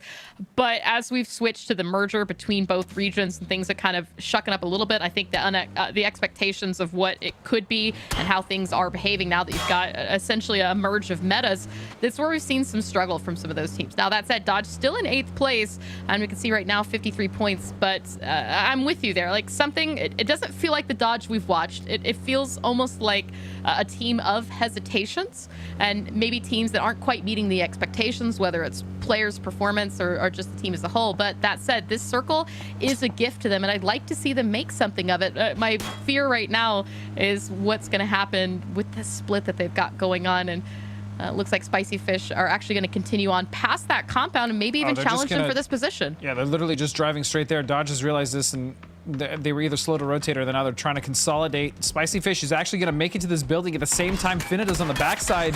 A fight's going to ensue. And Dodge, man, Hikerman and Lampalot just shredded 2 members. Spicy Fish. And it's just Civ. It's actually just Civ now. Holy. Civ does have smokes, but isn't going to take the time to pop one. He's just going to go instantly for the res, and Hella Senpai might be doing the same, as it looks like. Actually, no, he's going to use his first aid kit first, but he's still got the coverage for Lampalot, and we can see as well, now that Spicy Fish are back up, Civ with a nade, hoping to catch Dodge on this res, but that nade's just going to fall a bit short here. Now, there you go, Lampalot pulling right up, gets a knock onto Sharp Shot. And that was so huge for Lamp to just sit there on that side of that hill and try to get as much damage as possible. Again, it's just down to Civ. What can he do? Nothing. It's actually Hello Senpai. So Spicy Fish down. And as we were just talking about Dodge, well played there. They definitely recovered as well as noticed what Spicy Fish was doing, and they stopped him dead in their tracks. And I like, too, they still got Lampalot up on the high ground. He hasn't completely pulled down yet, so he's information gathering. There's still so many teams in the area. As you can see, 13 alive. And water into play as well. Now, it should pull away from the water as much as it can when we go forward to phase 4. And with that, I think it's either going to take a hard shift north, a hard shift south. And if it stays south, this is prime positioning for Dodge. But this fight right here between 300 and STK, it's taken quite a bit of time. And now you've got Durney starting to walk up on the backside. Durney, again, a team that has not done that well on Miramar, that have found much more success here on Erangel. And meanwhile, their position isn't even, their position is actually quite decent. As long as they don't get completely decimated by Sonics, they could actually work that east side quite well. Good shooting coming out from Oath. You see him getting some damage, but no knocks just yet into Old Times. Looks like Old Times might be able to pull off this res, but one more bullet. That's all it takes, Snakers. You got this.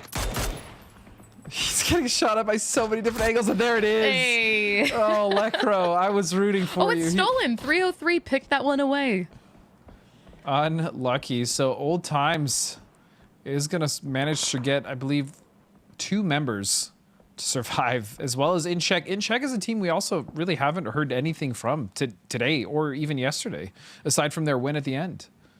Even that win, it was a very quiet win. You know, we didn't really see them push out too much from the compound. All the kills came from that final part of the game. But with the circles shift, we talked about it's going to pull away from the water. Dodge just kind of on the edge there. Lampalot's position might be good to hold on to, but there's a lot of open space from this. So good shooting out from Poon. Gets a knock and flush onto Koff, but that means that these teams on the edge are going to have to continue fighting the edge as they want to essentially edge their way into zone. And pay attention to what Zenith has been doing the last couple of games, by the way. Look at Poon's position. Look how far out he is towards the edge of the blue, but look how much information and damage he's doing. And this is what I think Zenith has really started to capitalize on very well, is the fact that they are very aware of these rotations and how late some of these teams like to come in. And so because of that, they've actually put themselves in a position to punish that outside of the blue. And this is really intelligent play, to be completely honest. I am loving Zenith so far in this event.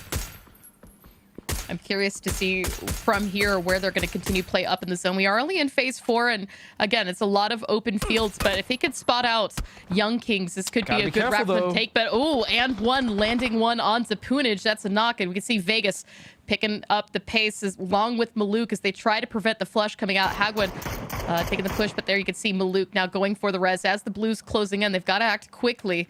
Meanwhile, Young Kings still not letting up on this either, but 300 giving them pressure. Yeah, 300 just came in hot. The other issue for Zenith, though, as much as I love what they do, is the fact that they are sometimes late circle. And right now, looking at the map, I'm not even sure if what they're going to do. I mean, at this point, I think their only play really is to just push into Young Kings and try to take that position over in Swamp. Hagen is going to pull that's back. exactly what they're doing. Zenith is chasing this. Look at Poonage. Poonage has the US out. Actually, he's going to crash this hillside. And one taking shots, but it's actually going to be a good drive-by. Shots come out. Maluk with the nade. Unfortunately, Poonage is going to get knocked and flushed, but just as the round coming out, Maluk gets taken down as well. 2 members still up for Zenith, and it's the 2 that stayed behind. And Young Kings is down, but at the cost of 2 members. What a play attempt by Poonage, though. As I said, that was really the only play they could make. I mean, they stayed outside, and they were trying to punish what Young Kings for so long that eventually the circle just caught up with them. Even still, I like what they're doing. They lost 2 members. They did manage to take out Young Kings, but also nice fight coming out from Young Kings. And one has been super impressive so far. Saw a bit of third partying as well from Akreshe onto that fight. Picked up one of the kills for themselves. Still in 15th place. But we're seeing proactivity from them nonetheless. That said, this circle just about closed. It looks like Zenith finally found them way into the zone right here on the edge. Shinboy picking up just some loot from the last of his dead members of his team. And we can see just beyond that 300 shoot to kill, all still in the area. Let's see where this circle closes. Oath actually sending 2 right onto 303 up there in the north. And just to give a shout out to N1 overall, even though Young Kings isn't necessarily finding the most success, he's still top 8 for damage. I mean, he has been really impressive so far in this event. Now moving on, it's actually going to be Vox that's going to find a knock, I believe with a Mosin onto Luke 12. Vox bolting, that's a throwback. Look at the circle shick as well. I mean, old times, great position with their compound in the zone with the God compound, but now this push coming in from 300, no longer waiting on to shoot to kills. We see Luke 12 getting flushed, and now all that is left is just 1 member of shoot to kill. You can see head kick taking that similar position. Meanwhile, Relo finally using this as time to push up onto 303 Esports. Kickstart getting that last headshot onto T-Plents, and now they've got the northern position here for the zone. And this has actually been quite an infamous little 2-stack here with this Ice Cream Yellow. This is where we also saw that really crazy 4-way fight between Spicy Fish as well as SDK and 2 other teams. And so we're revisiting this area, and it is a rough game right now for Purdy as the rest of his team is down. I mean, he has cover, but he can't prone, and yep, that's going to be it. SDK going out in 11th with not that many kills. I think that was actually their worst game so far in the last 5 or 6 games. I mean, the streak was bound to be broken. Shoot to kill aren't going to win the first Erangel match of the day like they did Friday and Saturday. But, I mean, going out, still 115 points in first place. They're not hurting at all. They're fine. They're going to be just fine. And that was a nice headshot landed by head kick. Again, 300. What is there not to say positively about this team? The way that they have macroed their way into the circle, the shots that they take, the pressure that they put on the other teams, their team fighting ability. Man, I love this team right now. They're so hot right now. You know, and a team as well that we've still been keeping an eye on. Zenith does have 2, and Shinboy and Vegas, 2 teams that you can't discount just yet. But as we say that, Neff's actually getting a decent amount of damage here into the smokes, landed a couple on the smoke wall, continuing to come out as Zenith look for a wrap into the zone. If they make it to the compounds, they'll give them just some temporary cover, but they do need to be mindful of the rest of the teams out to the east. Meanwhile, it looks like a Cresce is going to send it from their compound, leaving one behind to play anchor. Shots out from just about every team. Looks like they've chosen this little ridge line to play. Spot. They can make some good hard cover out of their vehicles here too. This is a very good spot, especially when the circle starts to cut out the teams to their west and their south. They will have a little bit of cover here, as Enrage can't really peek over without getting absolutely shredded by Oath. And Dodge, although they might have some LOS line of sight, they still are going to have to contest with some of the other teams, and that's going to be Publix going down. Oh no, and Kaishen actually just went down to the blue. Kaishen looks like he might have disconnected. I'm not quite sure what happened, but they did leave him behind. So luckily, though, the rest of Cresce still have that good position to play from. And now we can see as well, Oath repositioning just a bit. They want to keep those vehicles as safe as possible for when that next shift could potentially pull away from them, as we watch for the rest of the teams out to the north continue to play back out. And that's exactly the shift that Cresce was hoping for, actually. Good peeking by Dodge. Nice underhand grenade. Should get the flush here as Halo Senpai takes out Psycho. Pressure continues here onto Enrage, waiting for the peek, but they've got to be careful. Both Cresce, Old Times, and Oath. Hello Senpai is a one-man wrecking machine right now. He's just running at everyone. And look at Dodge Lamplock coming alive as well. He's finally going to get knocked, but so much damage from Dodge. Immediately onto Enraged. Oh, hello, Senpai. This is not the safe place to stay down. Oath will have visuals. The throwable starting to come out. Halo Senpai, I mean, there's nowhere he can go here, as you see Molotovs galore, frags galore, and M4 is potentially coming out. Balefrost switching to the gun. Meanwhile, this fight we've been waiting for to happen between Derny and Sonics finally popping off. Finally, yeah. And we can see as well in the kill feed, there goes Halo Senpai. So Dodge is, in fact, out on the west. But good use of throwables for Derny. The push coming to happen, but nobody inside just yet. You can see Panday a little careful to take this peek, but Tig keeping that pressure, pushing them back on. Capitan M.A. looking for an angle onto this. And Derny needs to make something happen fairly soon here, because although they are fighting on the very edge of the circle, they're technically in. Sonics is going to aggress, and if Derny is too passive, they're just going to get run over. I mean, they're taking their time with throwables and some utility here, but aside from that, they pretty much let Sonics recover off that knock instead of potentially putting pressure in. I know they had one knock themselves, but you got to take every advantage you get against Sonics. Low Quicks looking for an opening, somebody to take shots at. It's actually going to be Yunkash that spots and takes down Tiggleton. You can see Derny picking up the pace just a bit. Zampa spotted out by Low Quicks. Emme pre-firing there into the window, hoping to see what we can get. Actually steals the kill onto Zampa there, making sure he gets that flush, excuse me. And now as the throwables continue to coming out to pressure out, Vox actually down to the south from 300, spotting onto this fight. And you can see Emme making sure that Vox isn't going to be too much of an issue as he pulls the SLR out himself, just keeping an eye on the south. And so far, so good. Derny have been playing this well. They did do a little more damage. Obviously, they've taken out 2 members of the Sonics there, using all their utility. Again, I would like to see them wrap this fight up, though, so they can really take control of the East. It's a 4-on-2, and they should know that. Additionally, as we can see through the kill feed, Leda actually creeping up onto a Cresce with one nade, cleared them out of their spot, and then pulling back down to where they've been playing from the south. Now, I think Oath realized that 300 is probably going to be one of the biggest threats right now for the current position. You can see Snakers already trying to get head kick taken care of and keep the rest of 300 down to the south, where they can't really be as meddlesome to them. Meanwhile, Derny trying to recover just 15 fight from Sonics. Damage back out, gets a knock onto Shrimsy, but it's traded. Win getting Capitan, and Sonics will be eliminated. But Derny do have 2 knocks. They're going to have to quickly get these reses as the Blues closing in.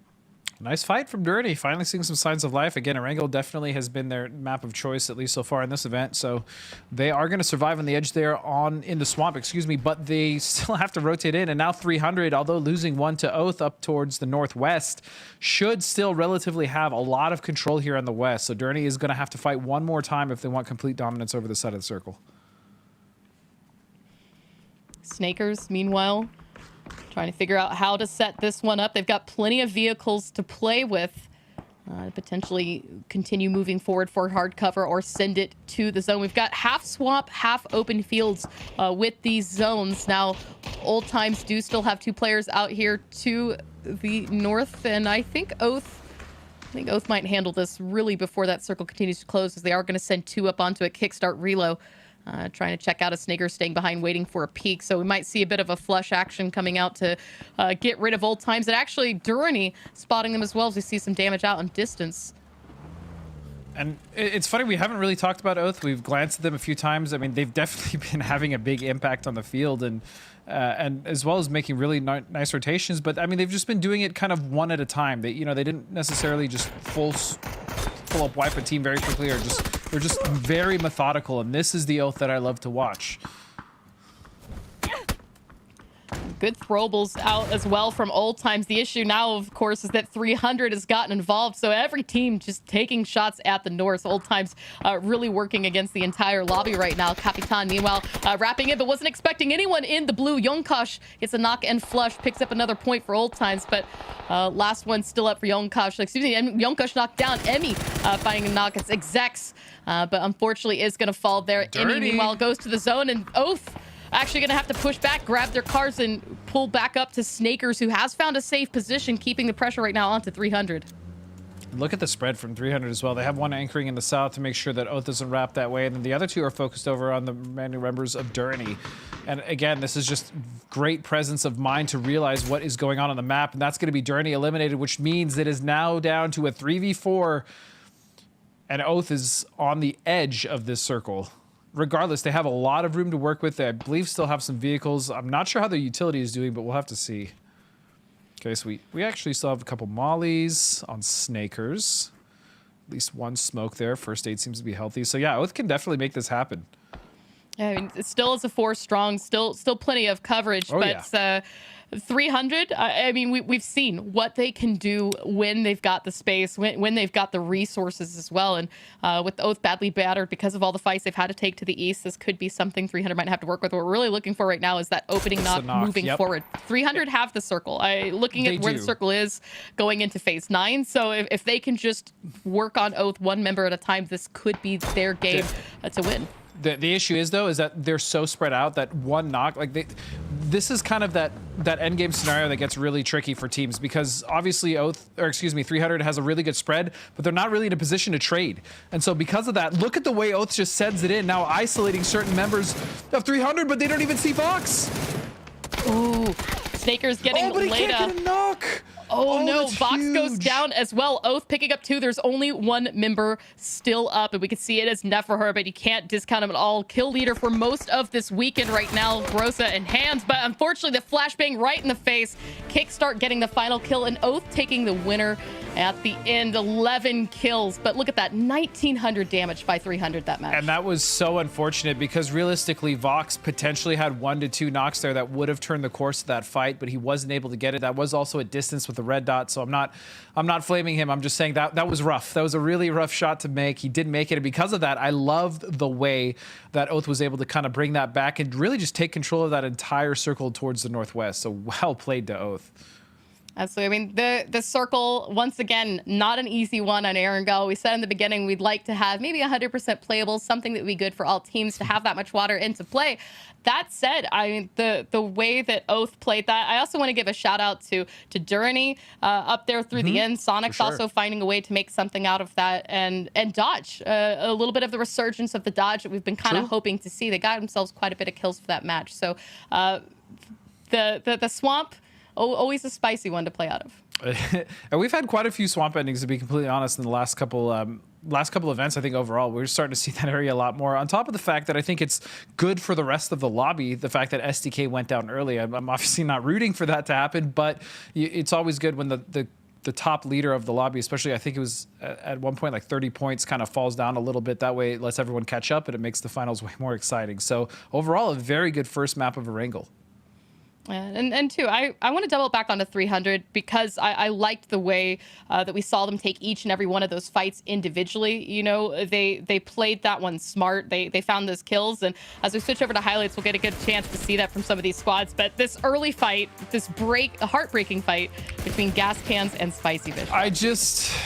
I mean, I feel like this is one of those situations, Honey Badger even said himself, where they just rush into a situation. I mean, they had a lot of damage on Spicy Fish there, and they potentially could have slowed that down and wiped them, but no, they got reversed, and well played to Spicy Fish. And then this fight as well, 22 and STK. I mean, this was really wild, but it was STK that was actually able to close it out with the 2v3.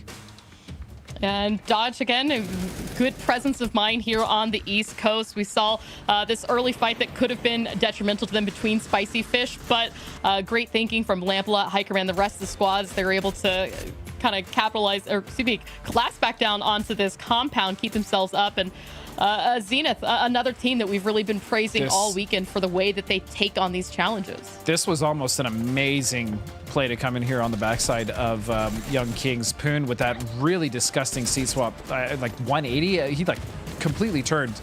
But ultimately, in the end, Zenith was able to be taken out. And then, again, they just very systematically took apart the teams as they came down from the north. And you know, I think as well, this is a good example for so many teams that really took the time to think these things through. We heard from Honey Badger before this match, a lot of teams rush it and we need to slow it down. Unfortunately, that was what we saw from Gas Cans, but I think that's what we actually saw from a lot of these other teams. They really took the time to play this one smart, and smart as well. Snakers, the great send here onto 300, cleaning it up. Kickstart ultimately getting that last kill onto Neferher. And I think the really smart thing about Oath as well is they had spotted some of the members, of 300. So that send was really just to put as much pressure on like one or two of the isolated players on 300 as possible, and then just take the fight from a numbers advantage perspective from there. And it worked really well. I mean, Oath played that entire game pretty textbook. It's hard to really fault them on anything.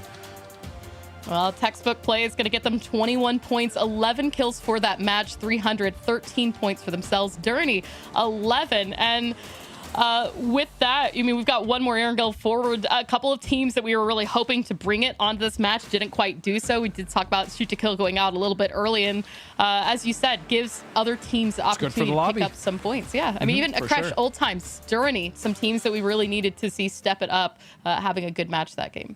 Absolutely. And you know what? Hey, at the end of the day, we still have one game. So we're not done yet. We still have one game after this. And it is possible for one of the teams that has really struggled to just make a statement. And ultimately, I think that's what they need to do. If one of the team, for instance, if I was in a position where we're struggling, ending on a strong note, especially a win or like a high kill game at the end of the day, is really going to boost the confidence, especially going into next week, because they are going to have obviously a couple days off before we get into the next weekend, before they get back into this. So a mental reset and a little bit of a confidence boost is huge for these guys. Absolutely. And I mean, as you said, Crochet, one of the last few teams that really do need to make that statement, show themselves. We haven't seen a particularly good game from them yet. And that's been the thing that's really got everybody's eyebrows raised as to what's happening with that roster, with Sparking and with Fizz King. But we've got one more Erangel game coming up just a bit. It's going to be a last opportunity for points this weekend. We'll continue, of course, with more games next weekend. But you want to start strong at that halfway point, as you said, Godspeed. Yep, we have to start strong indeed, and with that, Clover, only one more game left.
Hello, everybody. We are back once again after game number 3, which saw Oath taking the big victory over 300 there at the very end. And we have an interview this time because apparently Relo can afford to get good ISP, which is something that Sonic still have not managed to do after finding their big win in PGIS. How you doing, man? The good win for that one. How does that feel?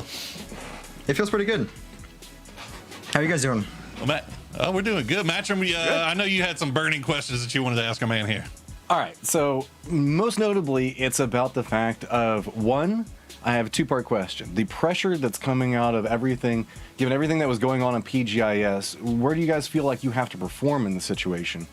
And regarding that, it feels like you and 300 are fighting all of the time. Is it just because you guys have such similar rotations, or are we starting to see a little mini rivalry develop between the two of you? With 300, I mean, we just played for similar spots on that zone. We had the same zone yesterday, and I don't remember who won that game. But coming to PGI, I mean, we're a pretty dominant team in this region, but I mean, we didn't have the best performance in PGI, but I mean, overall, we did dominate the fucking weekly survival. So, yeah. That you did. Love it. Saying it straightforward. It is true. Cameron? I did want, yeah. So I just wanted to ask again, less about this particular event, though it is very impactful. Is about changing out your little roster moves, pat caps for Kickstart. What has that experience been like? Do you think that's sort of upgraded your firepower? Because you guys are doing relatively well in this competition, just maybe not with the full aggressive top 2, top 3 right out of the gate. Yeah, words. I mean, Kickstart is a fantastic player. So is Pat. I'll give him the respect. I enjoyed having Pat on my team for a while, but I think Kick is like a huge, like just piece of firepower to have on your team, and his comms are fantastic. Yeah, we're excited to see the new swap with Kickstart to see how the squad will perform. Now that we've gotten this, I know you had success in DreamHack playing against the half NA, half LATAM lobby. Now that we're kind of seeing this all come back together, how are you feeling about the LATAM squads joining up? It feels good. I like having all of LATAM in our region. Me back in the old days, like 2019, 2020, me, Shinboy, Snakers, and Wolf, back in the Aho days, we used to play a lot of GLL dailies against the LATAM teams, so we know how to play them, so I think it's good to compete against them. Okay. Excellent stuff. Oh, Matt. I'm curious now. Erangel seems to be your map specifically. Whenever we're looking back on it stats-wise, you have the second highest number of kills following Alo, and it just seems to be where you feel most comfortable. Most notably, also, it feels like you guys are just finding a lot of your successes on this map, coming out of the last round victory with it. What do you think it is that makes that map work so well for you? I don't think it's a big difference. For me specifically, I think I just die a lot more in rotation and like taking things or just taking initiative into compounds on my own on Miramar a lot more. But Erangel is just, I don't know, there's a lot of free rotates and I just die less. Cam, any last thoughts that you want to ask? Me? Yeah, no, good. Just good luck. One more game left. You guys ready to go into this one? Yeah, feeling good. Thank you. Listen, I wasn't expecting it. You're okay? setting me up, man. It's fantastic. What do you want me to say? Hey, no, look, hey, do you have any shout outs that you want to give on your way out before we get to in the nice last game? Shout out to Kick for playing his ass off, and thank you to Oath.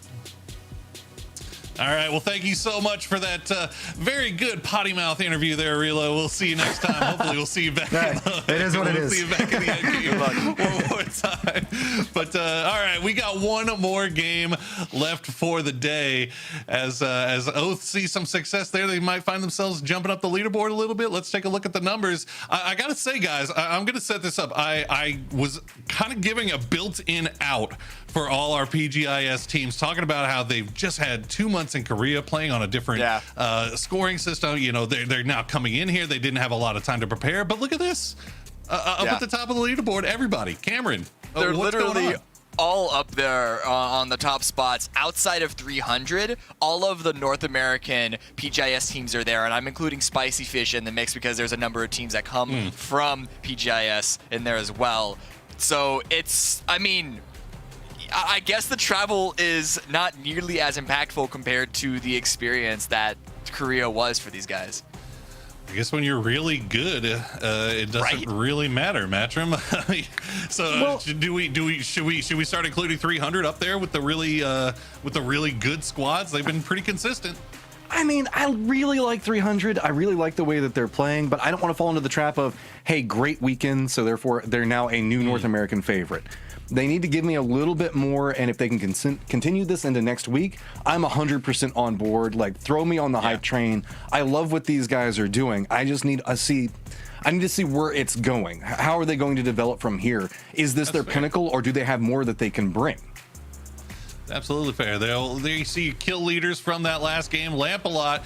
You know, Cameron, I was hyping up Dodge a little bit coming into this tournament. I was expecting a lot from them. They did finish second in our group stages. They looked dominant at times, but it just hadn't been there so far this weekend. Yeah, unfortunately, that's what happens when you go up against the Oaths, the STKs. Dodge, I think it was a bit of a shock for a lot of us that they were to be in second place. I think it would have been a pretty long shot for them to stay up there at like the tippy top of this leaderboard. However, this is definitely still a much better Dodge than we saw last year. Lampalot especially has been such an asset for many of the teams that he's been on historically, not to mention Hikerman and Hala Senpai really shining through. So it's not much of a shock that we see Lampalot there at the top here. It's just, unfortunately, there are better teams in this lobby. Well, Matcham, we finally get to see Sparking's name show up on this damage leaders chart, albeit, well, didn't really see a whole lot of results from him, unfortunately. What's going on with Akresh? I don't know, and it makes me so sad in my heart right now. Like, I'm not trying to say this to be mean to Akresh, with everything that's going on with him. I honestly feel like if Sparking was just walking on his own and doing Sparking things, they would have more points than they have now. Yeah. And I don't know if it's just the IGL tasking, if it's just some type of miscommunication in style.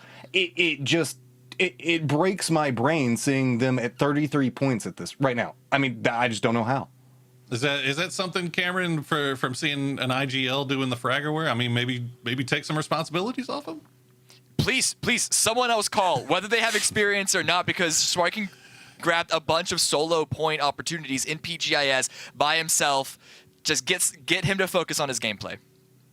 All right, guys. Well, we got one game left for the day, and we will officially be halfway through the grand finals. So let's throw it over to Clover and Godspeed to wrap this one up. Thank you so much, Porosaurus, Matcham, and Cameron. And you heard it there, Godspeed. After this game, we are halfway through.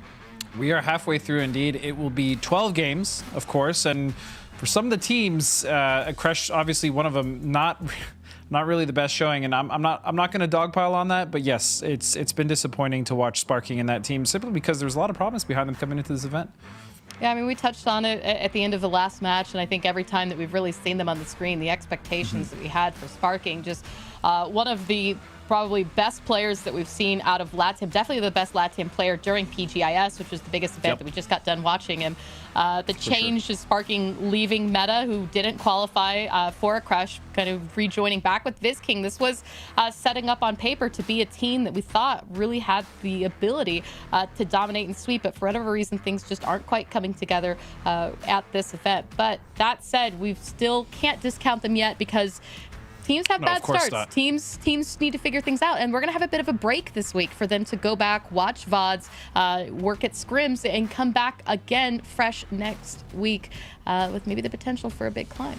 Yeah, I mean, despite what we've said, look, they still have another 12 games. They could reset, as you said, go back, see what they need to work on, and sure, I'm not counting them. I'm not really counting any team out just yet. As far as winning, I don't know if Akresh can even accrue enough points to catch up to SDK or any of the top 3 teams unless they have like really bad days. But I think, hey, it's, you know what, it's possible. And I've seen a lot of really crazy stuff come out of Sparking and the last team he was on. So we'll see if it happens again this time. Other than that, though, Akresh and some of the teams that are struggling aside, this was a very even plane. It was pretty much cutting down the middle where most of the teams would have wanted to go. A little bit of the West kind of cut off, but yeah, this oh, little honks. This should be a fairly good drop for everyone. Yeah, I think we saw a little early battling for some vehicles, some friendly honks of, haha, I picked one up, nice try.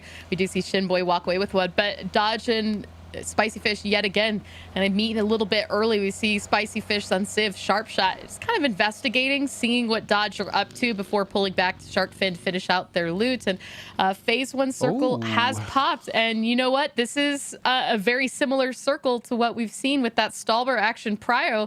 But this is a great circle for Akresh, who really needs something.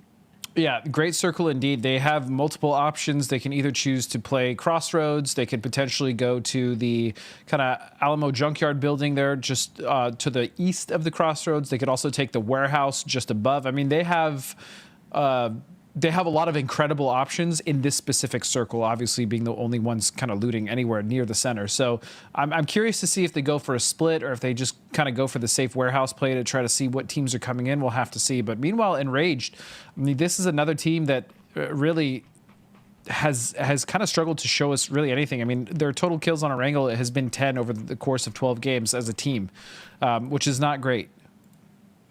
Oh, that was another team that I think we really watched. In fact, I remember on day one, Toffees asked me when I was on analyst desk, who's the team that you're really looking out for? And I said Enraged because they were coming out as the top fraggers from group stage. They were coming out, and they were looking good. But the day but half before the event started, had a bit of a roster swap change. Some unfortunate things happened for one member, needed to drop out. And that kind of stuff does affect teams, especially because they had been scrimming all week prior with somebody else. So Asin coming in as the fourth player for Enraged definitely, I think, is an attributing factor. But big time. You kind of hope that after this week, teams get that mental reset and can come back stronger moving forward. The issue, of course, now is that the top of the lobby is becoming a very top heavy. You've got Shoot to Kill with 115, 300 with 100, Sonics and Oath both in the 90s. So catching up when you're all the way down at the bottom, 60, 70 points away, is going to be a hard feat for some of these teams. It is, but again, I never like to count anyone out unless it's like, if this was last game, then yeah, obviously the bottom half would not be able to win this event. But again, there's 12 more games after this one, so a lot of these teams can bring it back, and we've seen time and time again in the past where teams have struggled. I'm going to use FaZe as a big example, obviously, and they've been able to make some miraculous thing happen. So. Yeah, we'll have to see if any of these LATAM rosters that are struggling can kind of bring it back, if not only this game, but as well as next week. But right now, focusing on the circle as well and the rotation coming out of Sonics, South is going to be pretty congested here, and STK looks like they actually have a free rotation on the West. I like this circle terms of what you said. STK does have that rotation. The problem, of course, is going to be, like you said, it's going to be very congested in the south. So there's a couple opportunities for some teams to take those very wide wraps and rotations. Most likely, the circle is going to go north of the river. The river is always a big deciding factor. It can split on phase 4 whether or not the circle is going to pop north or south of it. But given how much of the circle we see above it, that is a good indicator, that might be where the circle goes. So some late wide rotations from a couple of those teams might be something we see. We've always seen those very late wraps coming in from gas cans who are looting the farthest south in military. It looks like actually multiple teams, Clover, are starting to rotate, and they're actually rotating north. I can see that Shimboy, I'm pretty sure, is stuck on this rock. But the rest of Zenith was actually rotating wide around Yas to try to meet him. And so I'm also curious if, he knows. Now he knows that Old Times is right in front of him. I don't know if Old Times have actually seen him, and he's going to take shots. Oh. It gets execs down to 74 HP, but doesn't knock him out of Old Times. I think the play here was to try to scout and see if No Lean was an available spot to play from. But you can see now Old Times taking shots towards Shinboy's car. That car might not be stuck on the rocks anymore, but nonetheless, it isn't usable. It doesn't matter here. Vegas coming back to lend a hand and pulling Shinboy back. So Zenith had a very good game the last time that we were up here on Stalber. They did. Zenith seems to do quite well here in the north as well. Specifically, I mean, even looting on, looking at their stats, they've done quite well on Erangel, actually, even the top 5 of the teams with kills. And before going in today, 39 points that Zenith had amounted from Friday and Saturday actually did come from, that's actually from their Miramar games. The rest of the games did come from the Erangel, but I'm looking at stats backwards. I'm just so excited for numbers here, but... True. But look at Journey's rotation, actually. I really like this. We saw Sonics do this, a similar rotation when they went up towards the north, I believe, and they found some success. And that's mainly because nobody really plays on those compounds to the north side of Stalber. There's really nothing there as far as like a positional advantage. There's nothing there. And so oftentimes when we see these super north circles, we'll see teams rotate very far north because they'll have the most room to kind of work with. And now we have seen a handful of these circles take that very northern northwest of Stalber as that final phase 8, phase 9. Zenith doing the same rotation. Yeah, it's a good spot to be in. I think we're seeing teams try to spend and take more risks on some of these areas that in previous circle settings might not have been something that they would ever consider. But shoot to kill. Let's see Penta hanging out behind, taking shots at in check as they rapid rotate through Georgia Pole, which shoot to kill have been a bit slow to work through, and more shots coming out from Luke 12 after getting an information from Penta. Actually gets the knock onto Rizola, who I think was actually trying to pull away to the compound that we see Alo at right now. And those the crates bridge, I mean the George bridge, it is very, especially the Q bridge as well. It's so, that area is notoriously difficult to cross, especially if you have a team like STK deciding that they want to camp, because ultimately that's going to be where a lot of these teams, as you see, are bunching up and starting to try to rotate to get to the north. So STK really smart. The other teams really have to be careful about how they want to approach that. As we're watching Journey and Zenith still get a little bit close, I did note when I took a glance that 300 is also in that area for the fight with shoot to kill. So what's left of InCheck need to be mindful of the fact that there's more than one team in that area. But up to the north now, in Rage Gaming, it's like has heard and spotted out Journey, who's wrapping just to the south of them. Shots taken by Acid, no damage landed, but it's going to keep them moving on. And Gavin actually at the top of the hill might have line of sight here. Looks like he's setting up to take a handful of shots, but mostly just superficial, trying to maybe catch one member of Journey off, but mostly just keep them moving.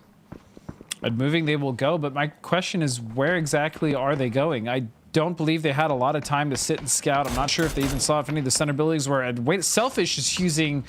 Someone get this man a sight. Iron Sight Mini is definitely not what you want right now, especially in this circle where you're going to be doing a lot of long-range shooting.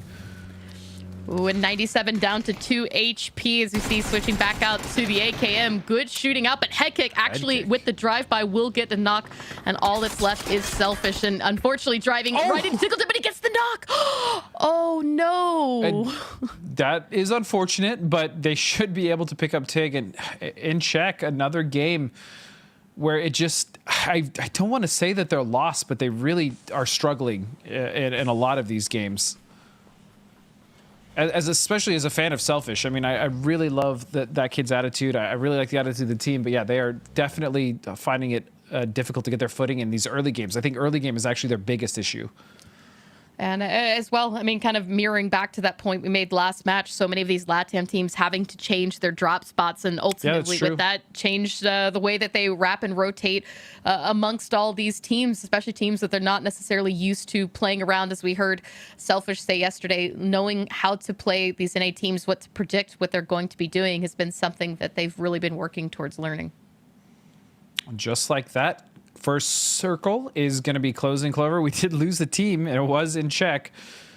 So now seeing where this bad boy is going to shift. Come on, go hard north. Go hard what if it goes hard south? Go hard north. A split. Okay, this is a very awkward circle, because this could potentially go back down below the river, which would cause absolute chaos and havoc for the teams up in the north. Yeah, I mean, again, phase 4, we're going to see this circle pull away from water, and there is the potential if phase 3 shifts any bit south again that this could go south of the river. So a bit of a 60-40 split between the north and south right now. But that said, Gas Cans, Spicy Fish, 2 teams that hadn't yet crossed to the north, need to make up their mind. We see the rest of the teams up to the north, though, working on their reps rotation. Sonic's getting very close to Dourney and are going to stop here just on the edge to take this fight and see if they can use it as a scoring chance and maybe a chance to continue playing the edge here. We'll see. What is Journey going to do? STK is going to come a knocking. Are they going to open the door or kick it down? We'll find out. And shots looks like they're going to just kick it down. Headshots going out to multiple members of Journey now. Can they get a knock? It looks like Journey's going to escape with their lives, but just gave up that position.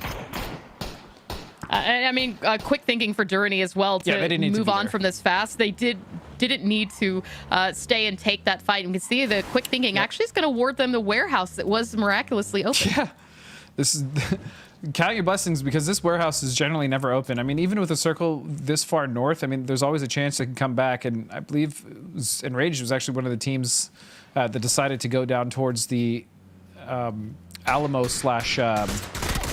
Junkyard. Meanwhile, Maluk has found the members of Oath and is in a little bit of trouble. Ooh, nades out. It looks like Maluk actually pulling back, anticipating this damage coming back out now as they try to wrap wide, see if they can find another angle onto Snakers, while the rest of Oath pulls back from this. You can see shots out from Vegas to kickstart, but it is going to be traded back in return. No knocks yet from either. We can see Vegas with a nade. 2 nades actually out by Zenith. This could be good. If they find a knock onto Kick, that could be huge. Kick, good presence of mind, saw the nade coming, was able to move out of the way. And now what does Oath exactly want to do? They are incredibly split, and one knock could potentially be just a straight death. I do see the makings of what seems to be a flank here. So it looks like Bale is trying to reposition. He's either trying to reposition or potentially just trying to see what's open there in Yaz. But Oath still very much on the side of this fight here. And Zenith looking for information as well. Looks like Zenith is out. I like this. There's no reason to fight on this edge right now. No, I mean they do lose that route to go south if they wanted. I think it's a big reason why we've got that fight here, right? Oath have the opportunity to wrap through Yasnaya if the circle goes south, or they can keep this edge, play north, and it's just such a strong position. So I don't fault Zenith at all for trying to fight for this, but you know, knowing when to pull away, making the smart moves, like you said earlier, has been really paramount to why we've been seeing them doing so well. Yeah, and Bale actually was just going down there as well as not only to get some information, but also potentially get a flank, scout. And so he also put pressure on the team knowing that they can't go that far south. So well played. Again, Oath, they've been so methodical in the way they approach these edge fights as well as just the circle in general. And I'm really liking what I'm seeing. And obviously, Pat was an incredible player. But as Relo said, I mean, Kick is just really, really nuts. Balefrost actually getting a bit close to Spicy Fish. I think they decided that instead this fight with 303 is going to be the one that they're going to take. Let Oath have back away, and there we go. Crash into the grandmas right now. Damage coming out on both sides, and it's going to be Trisk that gets knocked first. Unsif picks up one. You can see Junior from afar taking shots towards Shot Shot. Actually, he's going to land a headshot, get him down low, but doesn't find the knock just yet. More shooting coming up from Keenan. Gets another knock down onto 303. And that's 2 downs for them, but you can see more shots coming out from the north. He's got to be a bit careful. And I'll be honest, I understand 303s want to split that, but at the same time, oh my goodness. Oh. Okay, Young Kings.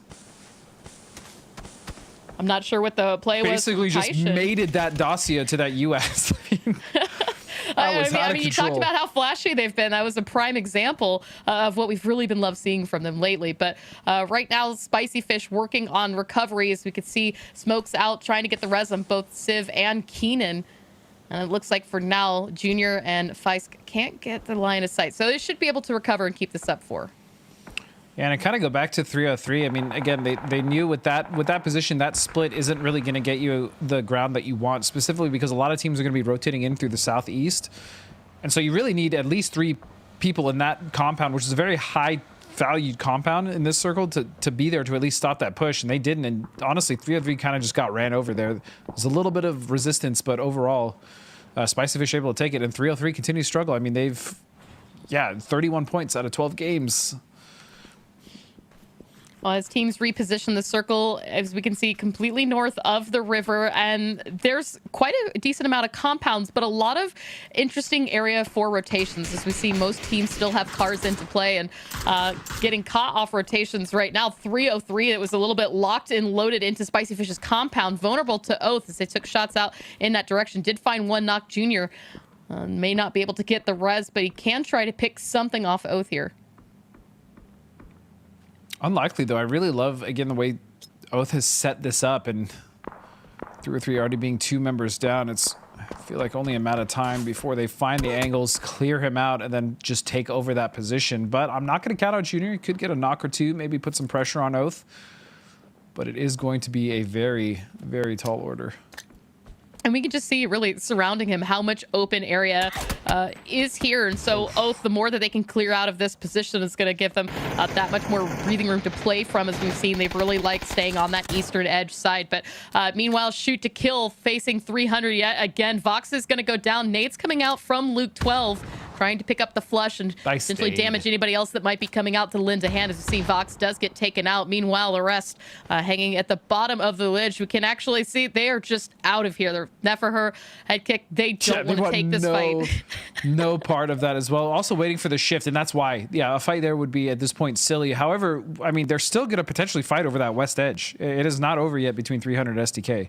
On top of that, you still have Sonics. Sonics is down there in the southwest as well, looking to go into the circle. Now, they don't exactly need to go to the same path. They have some ridges to play ahead of them, but West is about to get a little crowded.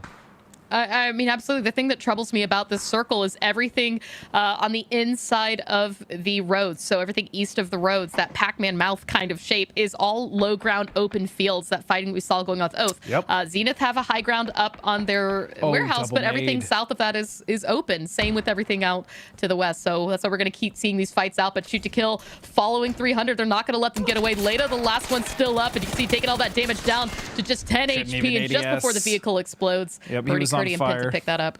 Couldn't ADS. It was over for 300, and just like that, STK has claimed another team under their belt.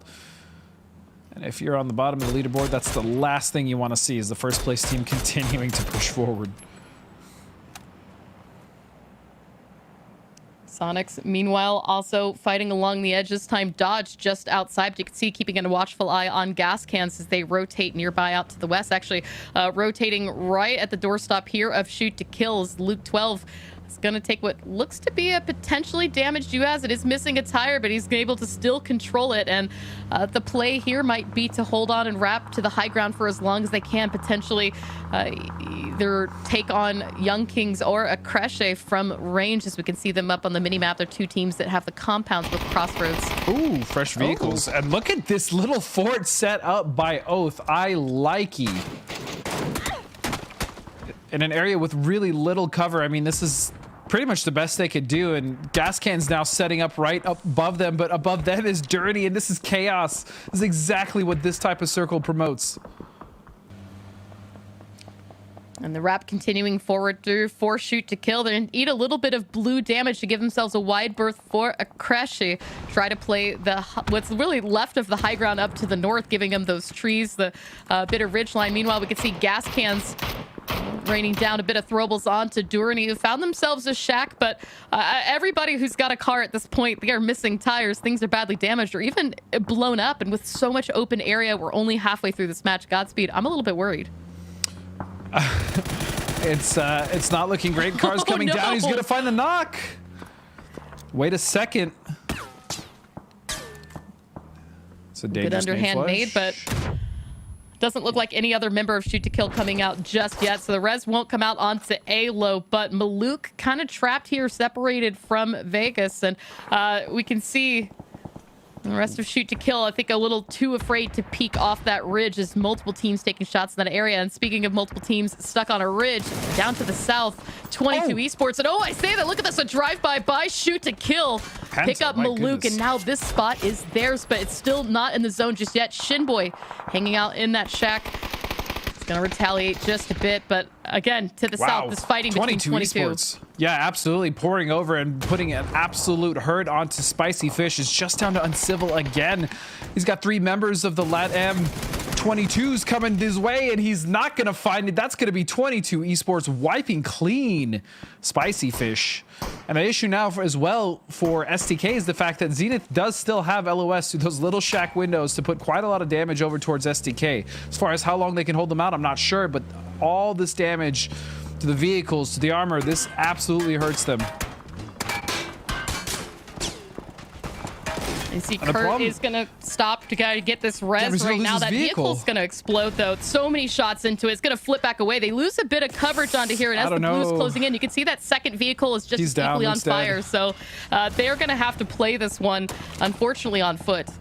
I mean, it's such a hard decision. Like, obviously going for the res would have been ideal if he could get it up, but the blue was coming in. And even if Kurt didn't make that decision, I mean, they realistically had to just drive into one of the teams. So, I mean, STK in a really tough spot. They went for a play, didn't work out. Regardless, they're still ending the day in first. So, STK's out. This gives the other the other teams on the bottom, though, a chance to kind of catch up. Durany, meanwhile, still... I mean, like, this fight was between Durany and Gas Cans. Enrage has kind of come to play a Cresce just on the outside of this. We've got 4 teams playing out in the center. Throwables galore amongst all of them. Shots out, smokes out. And you can see no angle is truly safe from anyone, even Zenith getting some shots onto this. Meanwhile, Sonics crashing into 22. Took quite a bit of time with that fight up here on the high ground, trying to cover what they can. And looks like Zampa might have found an angle on one, just reloading, waiting for another member to peek at Haze 10. It's going wide, didn't find the angle as well, pulling back up to the compound 422. We could see smokes actually coming out by Tickleton. This might be the cover. They need to try to take the push, but Tickleton down to 1 HP. He's going to have to lie prone and heal. And this is a rough fight, honestly, from both angles. You can get shot from underneath those walls at the gas station if you're 22. You're obviously going to get third-partied to hell from the sides if you're Sonics. And although they're still in, 22, again, a beautiful way of wrapping around this fight. This team is on fire right now.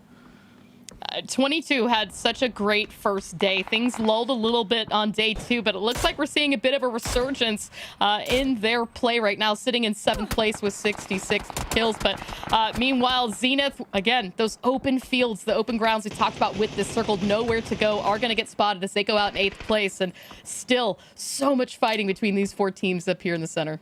Oh, absolutely. And a Crash, one of those teams we've been harping on all day, finding themselves finally towards an endgame situation. They're not there yet, and they're still a little bit of a rough spot with not a lot of cover, but they are working it.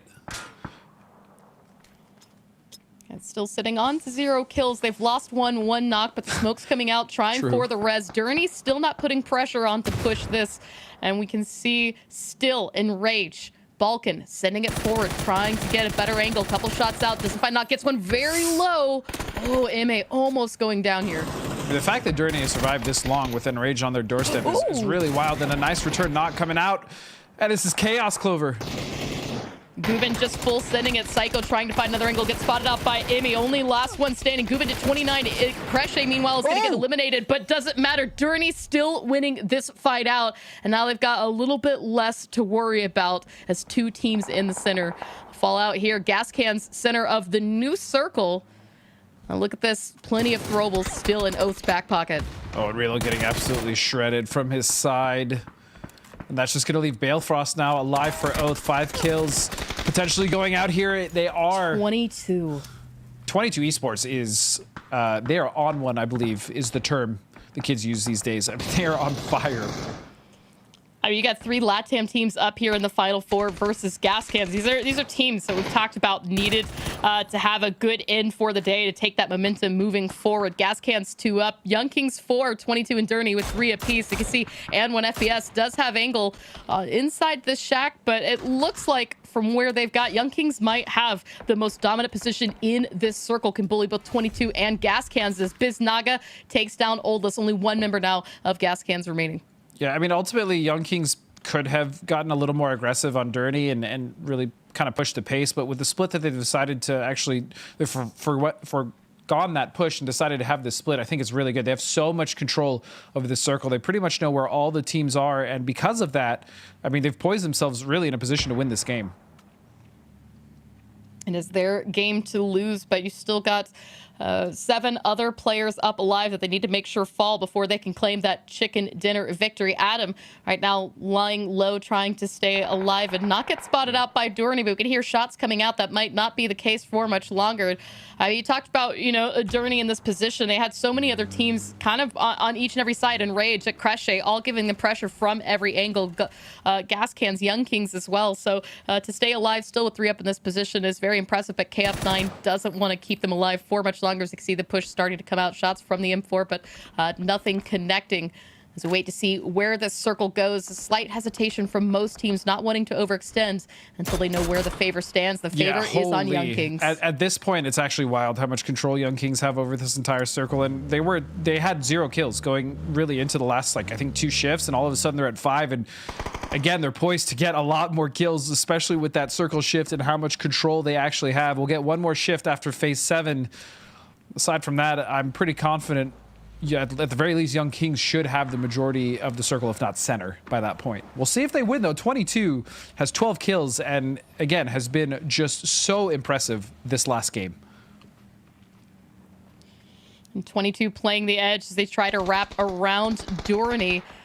Adam, meanwhile, spotted out Capitan. We'll get the knock and flush, and actually attracts the attention of Young Kings as they see that light up in the kill feed, though. Adam spotted out immediately by Emma, taken out with a headshot. We're down to just 3 teams. Journey, 10 kills for a spree themselves now against Young Kings. This is a fight for LATAM right now. So here's the problem now, though, Clover. The fact that it's just 3 teams, there is a chance that Durney can give enough trouble to Young Kings, potentially even knocking out this duo, to give 22 the opportunity to push the other split coming out from Young Kings. So this is dangerous. They could potentially get kind of split up and fight 2 different teams on 2 different fronts, and that is where this will fall apart for Young Kings, if it is to happen. Otherwise, Young Kings right now are looking poised with the most control.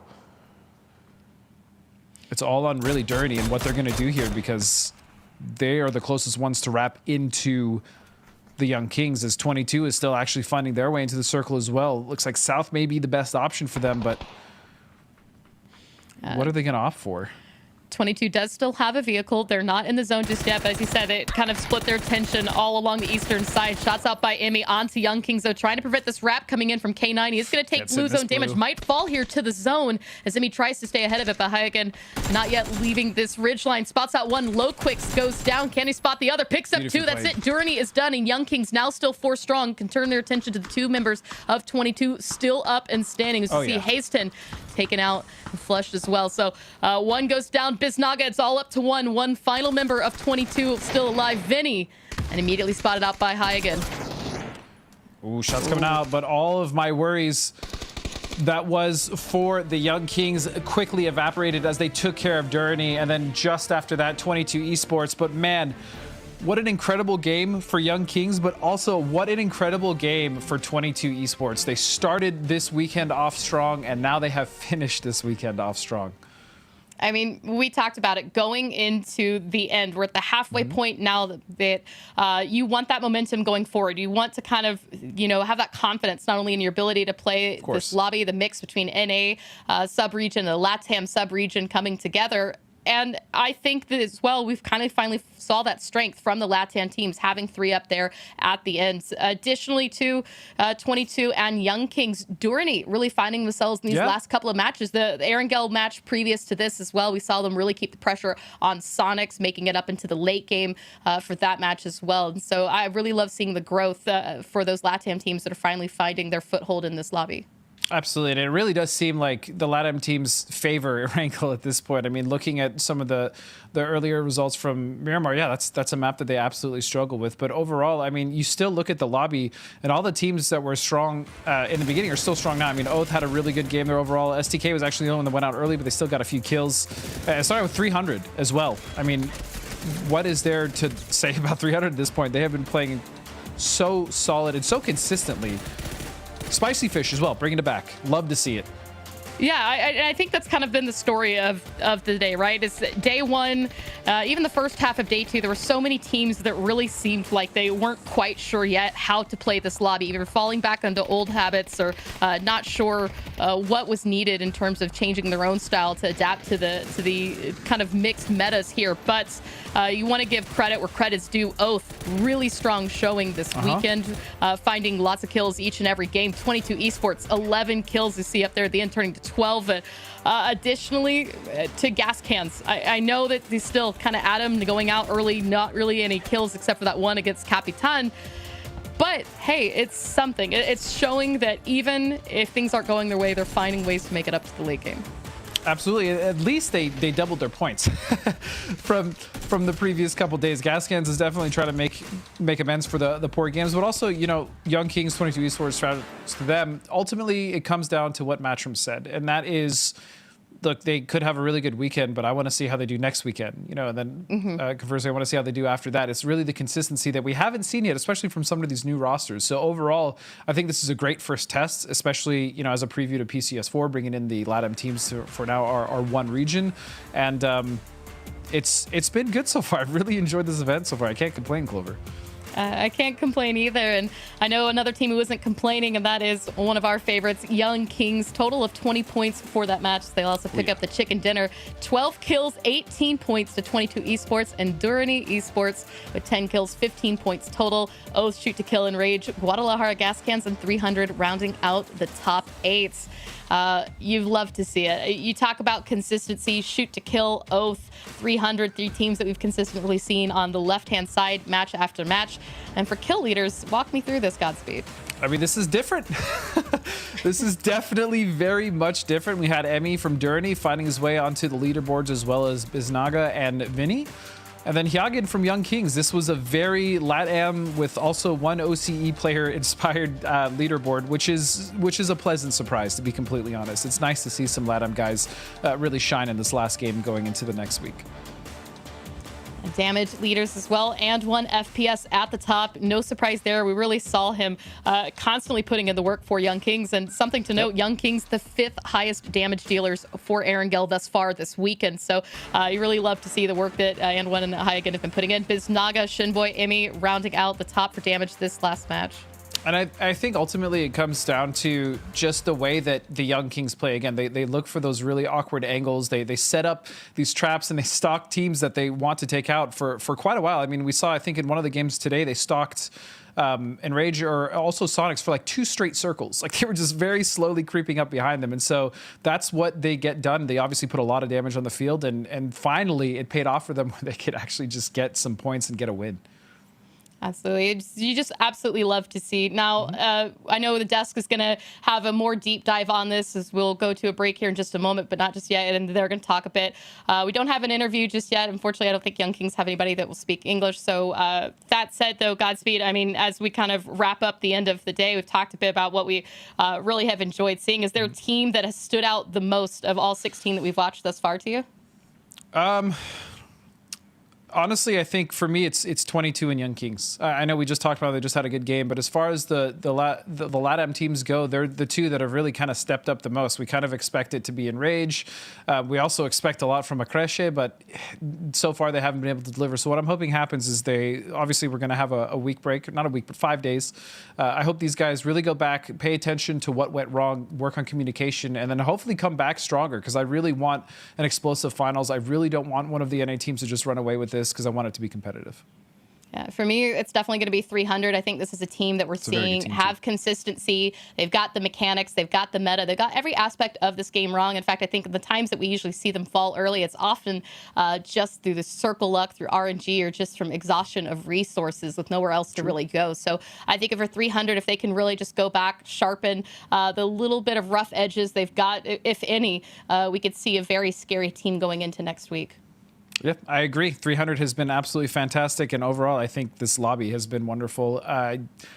Aside from a few poor performances, even gas cans. I mean, they brought it back. We talked about them a lot at the start of the day, and now we see that they've gotten some points. So, you know, it wasn't the craziest showing from them as far as a comeback, but it was enough where I hope that builds some confidence going into next week. Awesome. Well, before we get too far ahead of ourselves, guys, we're going to take one final break before heading to the desk. So we're going to throw this out to PUBG New State, guys. Make sure that you do check it out. Pre-register for PUBG New State at newstate.pubg.com. And from Dustin and I just want to say thank you so much, but do stick around. We've got some more stuff for you guys after the break.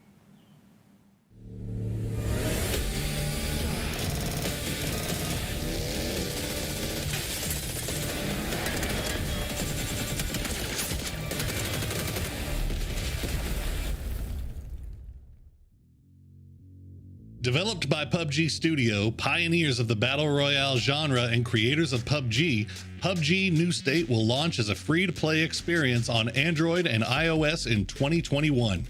PUBG New State has already surpassed 10 million pre-registrations on the Google Play Store. PUBG New State recreates the original Battle Royale experience and evolves it to make the most realistic Battle Royale experience on mobile.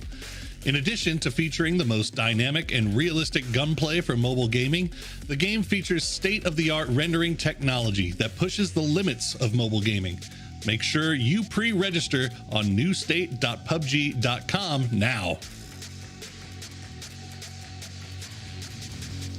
Hello, everybody. We are back once again after that final game. After we hear about that random guy telling us about that awesome new game, New State. Who is that? But the final game of the day, LATAM. It's been forever, Matt. It feels like LATAM finally showing up in a big, big way. 3 teams with double-digit kills, 3 teams in the top 3, and Young King is going to be the one to take it.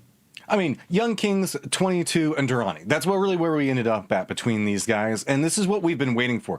We kept seeing like these little good moments coming out from 22. We know the fact that they're a very solid team, but I'll say we were seeing a little bit of two different leaderboards that were happening for a little while, and finally we're starting to see Young Kings, 22, really starting to step up for their region whenever it matters. I guess their area of Americas is whenever it matters.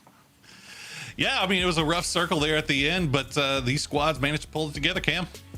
Yeah, I'm really actually proud of 22 for the action that they delivered in the previous game. They wiped who was it, Spicy Fish, and then immediately turned around and wiped Oath as well as Sonics. There was just a lot of fragging across the board. Granted, this was an incredibly difficult circle for many teams to try and maneuver into, so it's not like they just bombed onto a location and picked them apart here or there. Making his point just yet because I can't hear you, Cameron. You're muted. Oh my God! It's fine. Oh, it's fine. Production got me. It's fine. Production got me.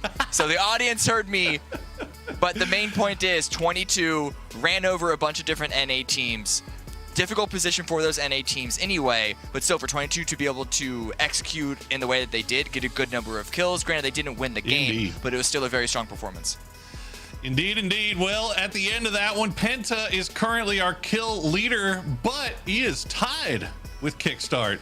Matchroom, both of these guys, two big fragging players, but look who's joining them. Look who's joining them up there in number 3.